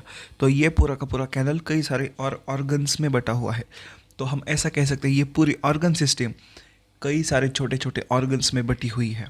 सबसे पहला ऑर्गन हम सिर्फ ऊपर ऊपर से जान लेंगे। दिस इज़ सबसे पहला ऑर्गन है माउथ, मतलब बकल कैविटी, मतलब हमारा माउथ, जो ये माउथ है वो। उसके बाद हमारी ज़बान, टंग। तेरी ज़ुबान बहुत चलती है सूर्या, तो मेरी पावर को मत भूल। तो दैट इज़ द टंग। उसके बाद ईसोफेगस। ईसोफेगस मतलब फूड पाइप, ऐसी पाइप जिससे खाना पेट तक जाता है। तो वो पेट होता है हमारा स्टमक। उसके बाद जो है, स्टमक के बाद आ जाता है हमारा स्मॉल इंटेस्टाइन। स्मॉल इंटेस्टाइन क्या करता है, स्मॉल इंटेस्टाइन खाने को एब्जॉर्ब कर लेता है। स्टमक क्या करता है, स्टमक खाने को चर्न कर देता है, मतलब मिक्स कर देता है। उसके बाद आ जाता है लार्ज इंटेस्टाइन। लार्ज इंटेस्टाइन क्या करता है, खाने में से जो पानी है, जो मेडिसिन है, तो वो एब्जॉर्ब कर लेता है। उसके बाद आ जाता है एनस। एनस से हम खाना बाहर फेंक देते हैं। तो this is what it is. अब जो बाकी के जो बचे हुए हैं ना, तो उनमें से मैं बता दूं, अपेंडिक्स जो होता है वो एक ऐसा ऑर्गन होता है जिसकी अभी हमें ज़रूरत नहीं है, लेकिन हमारे जो क्लोजेस्ट रिलेटिव है मंकीज़ वगैरह, तो उनमें शायद ये ज़्यादा यूज़फुल था। तो ये बस छोटा सा अनयूज़फुल पार्ट है जो हमारे इंटेस्टाइन में वैसे बचा हुआ है। तो ये हो गए पैनक्रियाज। अब ये पैनक्रियाज, लीवर, बाइल डक्ट, ये चीज़ें क्या है। उसके बाद ये गॉल ब्लैडर क्या है। उसके बाद ये डायफ्राम क्या है। तो मैं पहले डायफ्राम बता दूँ। डायफ्राम वो चीज़ है जो हमारे लंग्स के नीचे होती है और स्टमक के ऊपर होती है। देखो, स्टमक के ऊपर, लंग्स के नीचे, ऐसा होता है हमारा डायफ्राम। तो this is not really part of digestive system, but हमने बस इसे रख दिया है ताकि हमें पता चले कि कहाँ पे खाना एक्चुअली जाता है। अब ये जो चीज़ें हैं ना, दीज आर ग्लैंड्स। ग्लैंड्स मतलब ऐसी चीज़ें जो एंजाइम्स बनाती है, ऐसी चीज़ें जो केमिकल्स मैन्युफैक्चर करती है। अब ये केमिकल्स क्या करते हैं, पूरे के पूरे चिकन लेग पीस को, देखो ये चिकन लेग पीस को कन्वर्ट कर देती है छोटे छोटे प्रोटीन्स में। तो this is also a very very important. जितनी ये चीज़ें फिजिकल है ना, मतलब मसल्स वाली है, उतनी ही ये चीज़ें केमिकल भी है। जितना, तो कुछ इस तरीके से आप लोगों को छोटे छोटे पार्टिकल्स में टूटता हुआ ये दिख जाएगा। तो ये केमिकल प्रोसेस के लिए ये सारे ऑर्गन्स रिस्पॉन्सिबल है।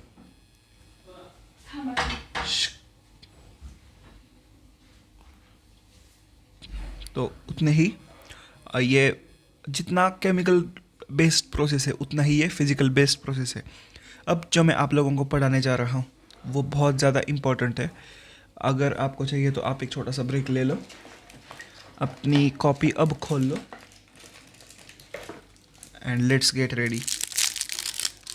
थोड़ा सा कुछ खा लो, पानी पी लो, अगर आपको वॉशरूम में जाना है तो जाके आओ।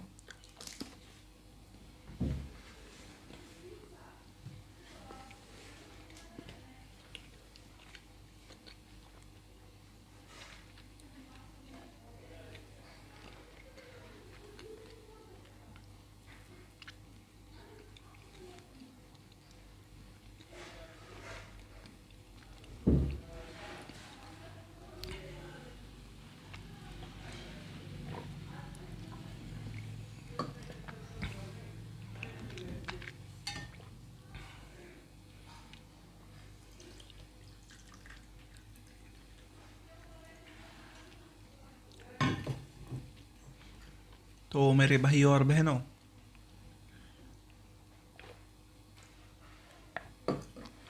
छोटे भाई और बहनों,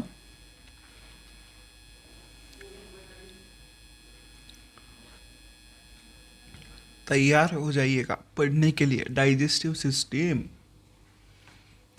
अब जो है सबसे इम्पोर्टेंट पार्ट स्टार्ट होता है डाइजेस्टिव सिस्टम का। अब हम पूरा का पूरा फोकस करके पढ़ने वाले हैं। तो ये एलिमेंट्री कैनल जो है उसे ही हम, जो पूरा का पूरा ट्रैक है फूड के स्टार्टिंग से फूड के बाहर फेंकने तक, तो उस पूरे के पूरे ट्रैक में जहाँ जहाँ से फूड गुजरता है उसे हम कह देते हैं एलिमेंट्री कैनल। तो alimentary canal is basically a long tube extending from mouth to anus. पहली बात, we can see that the tube has different parts, हमने देख लिया है। Various regions are specialised to perform different functions. तो जो हर एक ऑर्गन है तो उसका एक स्पेसिफिक फंक्शन है, हमारा कोई भी पार्ट यूजलेस नहीं होता। Since the lining of canal is soft, the food is also wetted to make its passage smooth. When we eat something, our mouth waters. तो जैसे मैंने अभी चॉकलेट खाया ना, तो माउथ वाटर करेगा। तो ये माउथ वाटर क्यों करता है? तो माउथ के अंदर जो सलाइवा होता है ना, तो वो सीक्रेट होता है। सलाइवा का क्या यूज़ है हम आगे जानेंगे, लेकिन ये इसका यूज़ क्या है? तो इसका यूज़ होता है खाने को वेट बनाने के लिए। हमारी लाइनिंग जो होती है वो मसल्स की बनी हुई होती है और वो बहुत ज़्यादा सॉफ्ट होती है। तो हमें जो कुछ, हम अगर पापड़ भी खा ले या फिर कोई खाकरा खा ले, तो उसे हमें स्मूथ करने की ज़रूरत है ताकि हमारे लाइनिंग्स को हर्ट ना हो। इसलिए हमारा माउथ वाटर कर जाता है और वाटर प्रोड्यूस कर देता है, सीक्रेट कर देता है, और हम लोग जो है उस वाटर को मतलब उस वाटर को फूड के साथ मिक्स कर देते हैं हमारे टंग की मदद से, और ये मिक्सचर के कारण फूड आसानी से नीचे जा सकता है।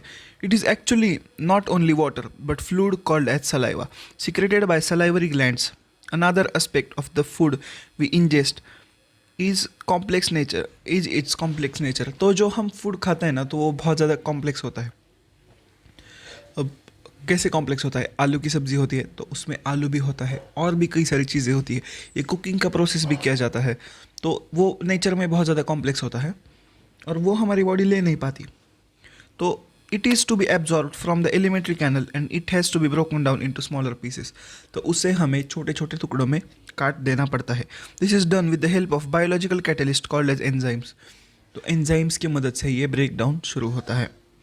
The saliva contains an enzyme called as salivary amylase. सबसे पहली इंपॉर्टेंट चीज़ सलाइवरी अमाइलेज।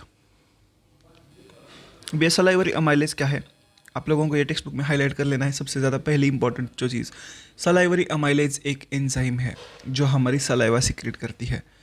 जो आपकी थूक जिसे आप कहते हो, तो वो थूक जो होता है उसके अंदर ये सलाइवरी अमाइलेज होती है। That breaks down starch which is complex molecule to give simple sugar. तो जो आलू जब आप खाओगे ना, तो उसका जो स्टार्च में जो ब्रेक डाउन होता है, तो स्टार्च को बना देता है ये छोटे छोटे कार्बोहाइड्रेट्स या फिर सिंपल शुगर्स में, यह कन्वर्ट कर देता है। The food is mixed thoroughly with saliva and move around mouth while chewing by muscular टंग।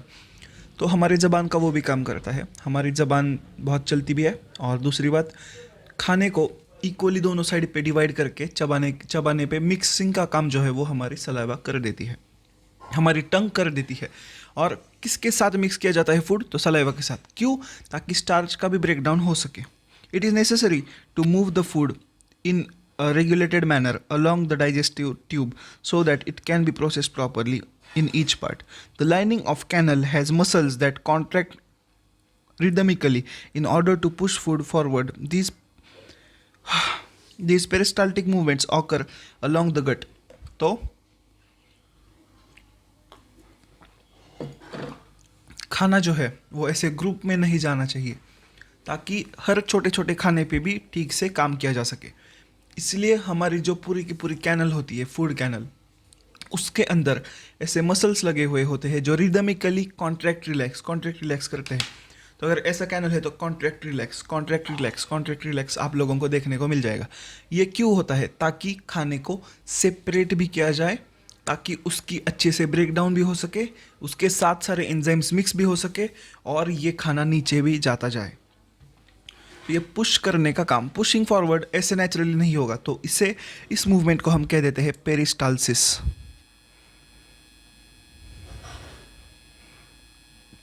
और इसे हम कहते हैं पेरिस्टाल्टिक मूवमेंट। पेरिस्टालसिस मतलब रैपिड, इट मीन्स रिदमिक। मैंने अभी खाना खाया है, तो it means rhythmic contraction and relaxation of gut, या फिर कॉन्ट्रैक्शन गट मतलब क्या? इंटेस्टाइन। तो rhythmic contraction and relaxation of digestive system, हम उसे कह देते हैं क्या? हम उसे क्या कह देते हैं? Peristalsis. From the mouth the food is taken to stomach through a food pipe और इसोफेगस। इसोफेगस मतलब वो चीज़ जहाँ से फूड जाता है माउथ से स्टमक तक। तो माउथ से स्टमक तक कैसे जाएगा फूड? देखो मैं आप लोगों को 1 मिनट में दिखा देता हूँ। तो ये माउथ हो गया, यहाँ से स्टमक तक फूड ले जाने वाली पाइप है, उसे हम कह देते हैं एक oesophagus. The stomach is large organ which expands when the food enters it. तो स्टमक जो होता है ना, वो बहुत बड़ा ऑर्गन होता है, और वो बड़ा इसलिए होता है, वो एक फूड बैग ही होती है हमारी। तो जब खाना अंदर आता है तो वो एक्सपांड कर जाता है। The muscular walls of stomach help in mixing the food thoroughly with the more digestive juices. तो जो है डाइजेस्टिव जूसेस जो होते हैं ना, डाइजेस्टिव जूसेस, तो वो स्टमक में सिक्रीट होते हैं, और वो डाइजेस्टिव जूसेस मिक्स करने का काम हमारा स्टमक करता है। स्टमक बहुत ज़्यादा मस्कुलर होता है, तो वो रैपिडली ऐसे कॉन्ट्रैक्ट करके रिलैक्स करके पूरे के पूरे खाने को अच्छे से चर्न कर देता है। ह्यूमन एलिमेंट्री कैनल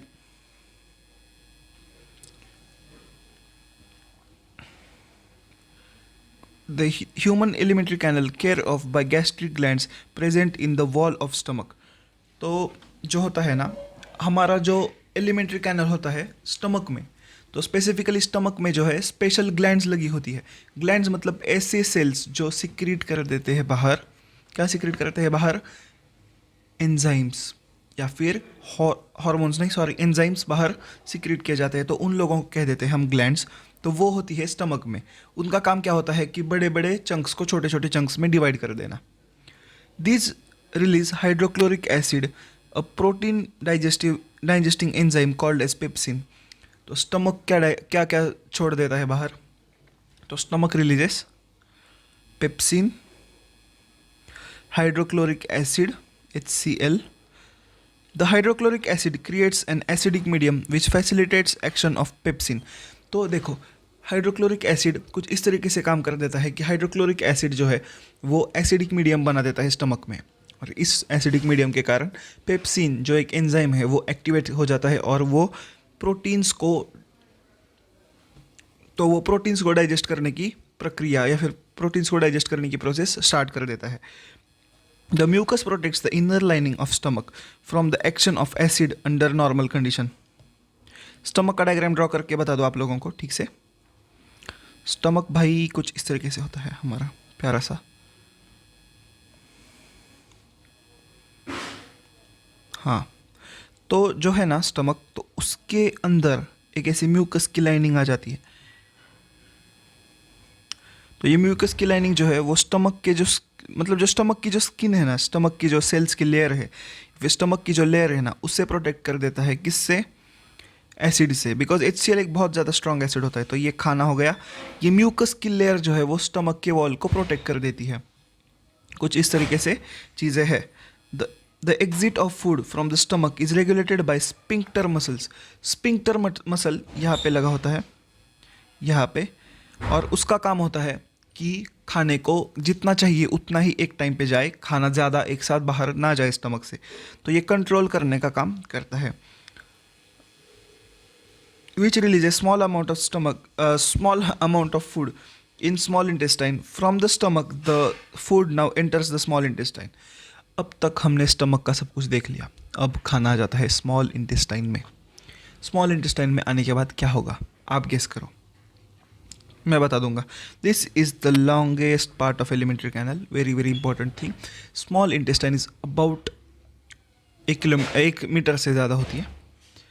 तो उसके अंदर जो है वो बहुत ज़्यादा ऐसी कॉइल रहती है। वो कहाँ पे है, मैं बता दूँ आप लोगों को। देखो यहाँ पे आ जाती है हमारी स्मॉल इंटेस्टाइन। आप देख सकते हो स्टमक के अंदर से, ये पीछे से है, ओके। स्टमक के अंदर से स्मॉल इंटेस्टाइन में चीज़ें आने स्टार्ट होती है। तो जब स्मॉल इंटेस्टाइन में चीज़ें आने को स्टार्ट होगी तो तब वहाँ पे बीच में होता है एक स्पिंक्टर मसल, वो हमने जान लिया।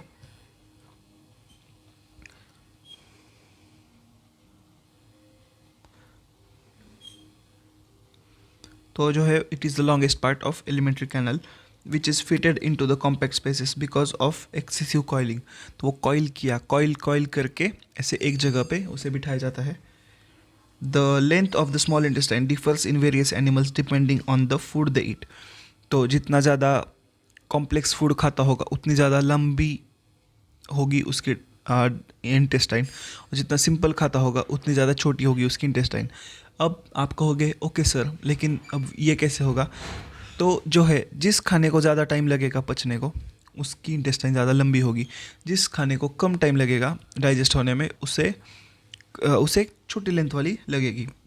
Herbivores eating grass need a longer intestine to allow the cellulose to be digested. अब देखो, भले ही चिकन ज़्यादा कॉम्प्लेक्स है लेकिन जो वेजिटेरियन डाइट होता है ना उसके अंदर सेल्यूलोज होता है। हमारी बॉडी सेल्यूलोज डाइजेस्ट ही नहीं कर सकती, हमारे अंदर अपेंडिक्स बहुत छोटे फॉर्म में है तो सेल्यूलोज हमारे अंदर डाइजेस्ट नहीं होता। लेकिन जो काउज होती है उनके अंदर सेल्यूलोज डाइजेस्ट होता है, इसीलिए वो बहुत ज़्यादा टाइम लेता है, इसलिए उनकी डाइजेस्टिव सिस्टम थोड़ी सी लंबी होती है इन कंपेरिजन टू टाइगर जो वेजिटेरियन डाइट नहीं खाता। The meat is easier to digest, hence carnivores like tigers have a shorter small intestine. ये भी कमाल हो गई, ठीक है, कमाल की चीज़ है ये। The small intestine is a site of complete digestion of carbohydrates, proteins and fats. बहुत ही ज़्यादा इम्पोर्टेंट चीज़, अब ये चीज़ बहुत ज़्यादा सीरियसली जानने की ज़रूरत है। तो complete digestion of carbohydrates, proteins और फैट्स होता है हमारे स्मॉल इंटेस्टाइन में। It receives the secretions of liver and pancreas for this purpose. अब देखो लीवर पैनक्रियाज हमारी ग्लैंड्स है, तो आप लोग यहाँ पे देख सकते हो these are glands, ये होती है हमारी, तो ये होती है हमारी ग्लैंड्स। तो ये हो गए गॉल ब्लैडर, तो ये लीवर और जो है हमारा पैनक्रियाज, तो ये दो बहुत इंपॉर्टेंट ग्लैंड्स होती है हमारी बॉडी की, लीवर और पैनक्रियाज। ये दोनों अपना सिक्रीशन सेंड करती है स्मॉल इंटेस्टाइन में। अब ये कहाँ पे सिक्रीशन सेंड होता है आप लोगों को यहाँ पे दिख जाएगा। जैसे ही स्टमक के बाहर आप आते हो ना, तो स्टमक और स्मॉल इंटेस्टाइन के अंदर ये छोटा सा जो सेक्शन है, ये छोटा सा सेक्शन, तो यहाँ पे आप लोगों को दिख जाएगा लीवर से आ रहा है, पैनक्रियाज से सिक्रीशन आ रहा है, और इस सिक्रीशन के मदद से जो है आप लोग डाइजेशन होता हुआ दिख जाएगा। The food coming from the stomach is acidic and has to be made alkaline for the pancreatic enzymes to act. तो जो खाना HCl ने एसिडिक बनाया था तो उसे अब बेसिक बनाने की बारी है। तो बाइल जूस होता है हमारा, तो वो खाने को बेसिक बना देता है इन ऑर्डर टू जो हमारे पैनक्रियाटिक एंजाइम्स है उन्हें काम करने के लिए। हमारे पैनक्रियाटिक एंजाइम्स बेसिक मीडियम में काम करते हैं, तो उनके लिए bile juice from the liver accomplishes this addition to acting on fats. तो बाइल डक्ट, तो जो बाइल जूस होता है तो वो बाइल डक्ट से आ जाता है किसमें, लीवर से स्मॉल इंटेस्टाइन में। उसका काम क्या है कि वो पहले बात तो एसिड को बेसिक बना देगा, दूसरी बात वो फैट्स के इतने बड़े मॉलिक्यूल्स को छोटे छोटे फैट्स के मॉलिक्यूल में इमल्सिफाई करेगा, तो ये फैट्स पे काम करता है। From large globule which make it difficult for enzymes to act on them, तो वो छोटे छोटे पार्टिकल्स में चेंज कर देता है। Bile salts break them down into smaller globules increasing the efficiency of enzymes of action. तो जितना बड़ा फैट का मॉलिक्यूल होगा उतना डिफिकल्ट होगा किसी भी एंजाइम को काम करने में। बाइल का काम ही यही है। तो बाइल क्या कर देता है, इतने बड़े बड़े फैट के मॉलिक्यूल को छोटा छोटा करके देता है। फिर बाइल सॉल्ट्स इसे और छोटा छोटा बना देते हैं ताकि एंजाइम्स ठीक से काम कर सके। The pancreas secrete pancreatic juice which contains enzymes like trypsin for digesting proteins and lipase for breakdown of emulsified fats. तो फैट्स के ऊपर काम करने वाला कौन सा है, लाइपेज। हम 1 मिनट में यहाँ पे लिख देते हैं। हमने सबसे पहले क्या जाना है, हम एंडिंग में ले लेंगे समरी, लेकिन कोई नहीं, चलो अब आप ये समझ लो ट्रिप्सिन काम करता है प्रोटीन्स पे, उसी तरीके से जो लाइपेज है वो काम करता है ब्रेकडाउन ऑफ इमल्सिफाइड फैट्स। तो जो फैट्स बाइल सॉल्ट्स के द्वारा छोटे छोटे किए गए थे तो उनके ऊपर काम करता है lipase. The wall of small intestine contains glands with secret intestinal juice. Intestine की वॉल्स जो होती है, इंटेस्टाइन की जो वॉल्स होती है वो भी काम करती है किसमें, तो उनका भी काम होता है इंटेस्टाइनल जूस प्रोड्यूस करने में। The enzymes present in it finally convert protein to amino acids, complex carbohydrates to glucose and fats into fatty acids. तो इन इंटेस्टाइनल जूसेस का काम है कि वो बड़े बड़े जो पैनक्रियास के एंजाइम्स ने जो काम किया है उनको और छोटे छोटे चीज़ों में कन्वर्ट कर सके। This is highly important slide. तो मैं ऐसा कहूँगा आप लोगों को कि आप लोग इसे कहीं ना कहीं पे स्क्रीनशॉट करके लिख लीजिए, थोड़ा सा पीछे जाके स्क्रीनशॉट करके फिर से यहाँ तक आ जाइए। और फैटी एसिड्स को और ग्लिसरॉल में फैट्स को कन्वर्ट कर देता है इंटेस्टाइनल जूस। अब हम इस पूरे के पूरे चीज़ की समरी लेंगे, ओके। तो देखो,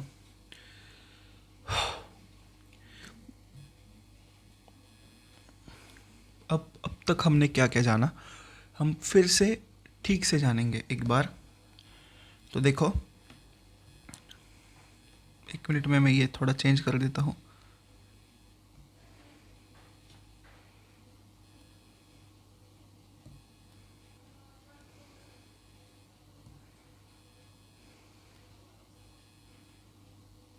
हाँ, आई होप अब ये थोड़ा सा ठीक ठाक,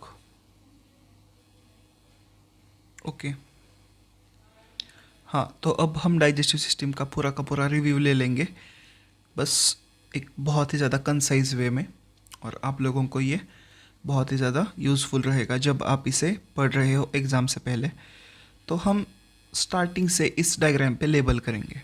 चलो, इससे क्या होगा, हम लोगों को भी एक प्रीव्यू मिल जाएगा और आप लोगों को भी ये एग्ज़ाम के टाइम पे याद रखने में कोई प्रॉब्लम नहीं आएगा। हम थोड़ा सा कलर चेंज कर लेते हैं। तो let's start from beginning. Mouth में जो है कौन कौन से सिक्रीशंस होते हैं ये पहले लिख लेते हैं। माउथ में सलाइवा, और सलाइवा से आ जाता है सलाइवरी अमाइलेज। उसके बाद स्टमक में आ जाता है पेप्सिन, HCl मतलब हाइड्रोक्लोरिक एसिड, और क्या आ जाता है आप मुझे बताओ, राइट। और आ जाता है म्यूकस। उसके बाद हम आ जाते हैं स्मॉल इंटेस्टाइन पे। स्मॉल इंटेस्टाइन से क्या क्या आता है, सबसे पहले इससे पहले हम ये पढ़ लेते हैं कि भाई पैनक्रियाज और बाइल, तो ये सब इन चीज़ों से हमें क्या क्या मिल जाता है। तो हमें इन चीज़ों से मिल जाता है। सबसे पहली चीज़ जो हमें मिल जाएगी वो है बाइल जूस। उसके बाद हमें मिल जाएगा ट्रिप्सिन। उसके बाद हमें मिल जाएगा लाइपेज। ट्रिप्सिन का काम क्या है? ट्रिप्सिन पेप्सिन के द्वारा छोटे, हाँ, सबसे पहले हम ये जान लेते हैं कि सलाइवरी अमाइलेज का काम क्या है।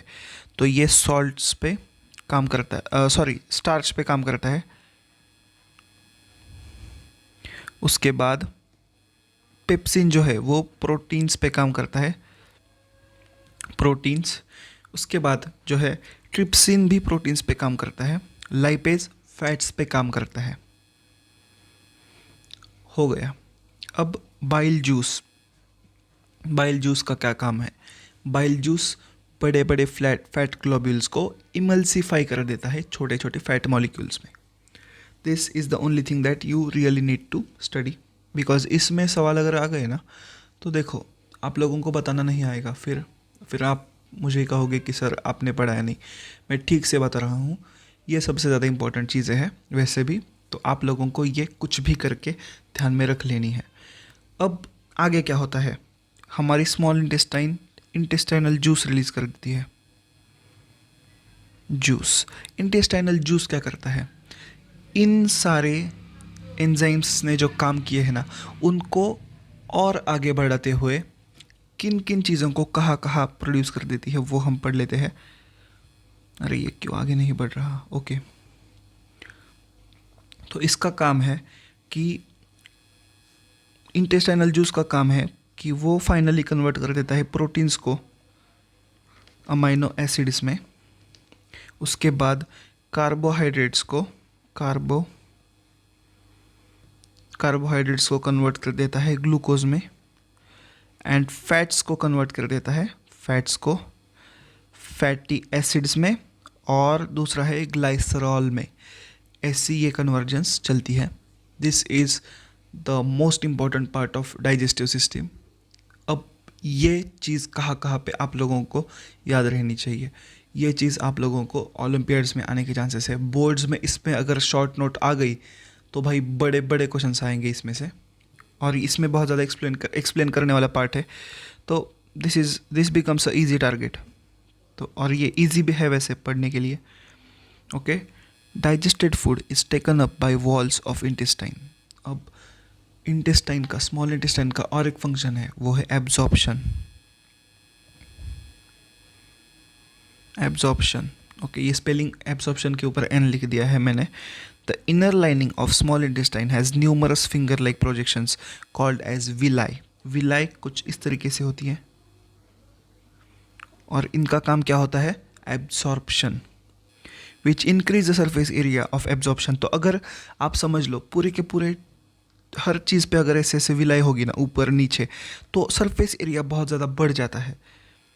तो सरफेस एरिया बढ़ने के लिए विलाई का काम होता है, और villi helps in absorption. The villi is richly supplied with blood vessels. तो विलाई के अंदर, अब मैं बस आपको एक विलाई ड्रॉ करके दिखाऊंगा। अगर ये विलाई है तो उसके अंदर ऐसे ऐसे ब्लड वेसल्स आप लोगों को आराम से दिख जाएंगे, और बीच में जो है एक फैट एब्जॉर्ब करने के लिए लैक्टियल भी दिख जाएगा, लेकिन वो शायद यहाँ पे आपको नहीं है, लेकिन समझ लो चलो, ये फैट एब्जॉर्ब करने के लिए, और ये ब्लड में बाकी की चीज़ें एब्जॉर्ब करने के लिए होता है। Which take the absorbed food from each and every cell of body. तो यहाँ पे आ जाता है फूड, और फिर फूड चला जाता है ब्लड में, हर एक पार्ट में बॉडी के। अब आप लोगों को जो मैंने कहा था वो थोड़ा थोड़ा समझ में आ रहा होगा। जो लोग इसे सेपरेटली देख रहे हैं, आप लोग प्लीज़ पुराना वाला वीडियो जाके देख लीजिए, जहाँ पे मैंने पूरा डेप्थ में एक्सप्लेन किया है। where it is utilized for obtaining energy, building up new tissues and repair of old tissues। तो जब यहाँ से जो चीज़ें जाएंगी ना बाहर वापस बॉडी में, तो उनका काम होगा रिपेयरिंग, ग्रोथ में, बॉडी के हाइट बढ़ने में, जो पुराने टिश्यूज़ है उनको रिप्लेस करने में। The unabsorbed food is sent into large intestine. जो अब अनएब्जॉर्ब्ड फूड है तो वो चला जाता है बड़ी सी लार्ज इंटेस्टाइन में। तो ये हो गई हमारी लार्ज इंटेस्टाइन। आप देख सकते हो ऐसी है, और ये लार्ज इंटेस्टाइन स्मॉल इंटेस्टाइन के ऊपर ऐसे लिपटी हुई होती है। This is very very important. और आप इसे, अब इसका फंक्शन इतना भी ज़्यादा इंपॉर्टेंट नहीं है, लेकिन ये कुछ हद तक बहुत ज़्यादा इंपॉर्टेंट है। तो यहाँ पे सारा अनएब्जॉर्ब्ड फूड चला जाता है, where its wall absorbs more water from its material. तो वॉल में जो है वाटर और सॉल्ट्स एब्जॉर्ब हो जाते हैं। The rest of the matter is removed from the body via anus. तो जो एनस होता है उससे बाकी का सब सारा पार्ट निकल जाता है। The exit of this waste material is regulated by anal sphincter. अब यहाँ पे और एक स्पिंक्टर आ जाता है जिसका नाम है एनल स्पिंक्टर। अब ये आप लोग खुद के बॉडी से कंट्रोल कर सकते हो, और इससे खाना जो आपने वेस्ट मटेरियल है तो वो बाहर चला जाता है। अब ये थी पूरी की पूरी डाइजेस्टिव सिस्टम। रेस्पिरेशन जो है वो पढ़ेंगे हम नेक्स्ट क्लास में। तो आई हाईली रिकमेंड कि आप नेक्स्ट क्लास भी देखें, और वो जो ओरिजिनल पूरा लेक्चर है वो भी देखें। अब मैं ये जो है डाइजेस्टिव सिस्टम वो मैं 2 पार्ट्स में अपलोड करूँगा। एक में छोटा डिस्क्रिप्शन होगा शायद 40-45 मिनट्स वाला, और एक दूसरा होगा जो 1 से 1.5 घंटे वाला है। तो वो देखिए अगर आपको ये चैप्टर पूरा का पूरा पढ़ना है, और आप ये देखिए अगर आपको सिर्फ डाइजेस्टिव सिस्टम जानना है। और बट मैं रिकमेंड करूँगा कि वो देखो, उससे आप लोगों को पूरा का पूरा आइडिया आ जाएगा। लेकिन कोई प्रॉब्लम नहीं। If you guys have found any value in this chapter, जो कि आप लोगों को मिली है, ये 1.5 आवर्स का 2 आवर्स हो चुके होंगे। तो 2 आवर्स का कंटेंट मैंने एक जगह पे बैठ के रिकॉर्ड किया है। कैसा लगा मुझे ये बताओ।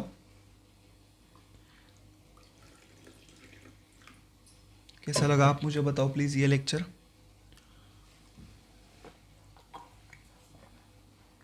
एंड आई हाईली रिकमेंड कि आप लोग प्लीज़ सब्सक्राइब कीजिए विन साइंस को। आप लोगों के लिए इतने ज़्यादा एफर्ट्स डाले जा रहे हैं। मैं अकेला सब शूट करता हूँ, रिकॉर्ड करता हूँ, स्लाइड्स बनाता हूँ, जो इंपॉर्टेंट चीज़ें हैं वो एक्सप्लेन करता हूँ, पढ़ता हूँ 2-3 बार। So I would like to see some likes on this content. Respiration next class में डेफिनेटली इसी तरीके से होगा। वो भी 2 पार्ट्स में शायद आ सके, नहीं शायद वो मैं एक ही पार्ट में पूरा का पूरा एक्सप्लेन कर दूंगा। See you in the next class. Bye bye.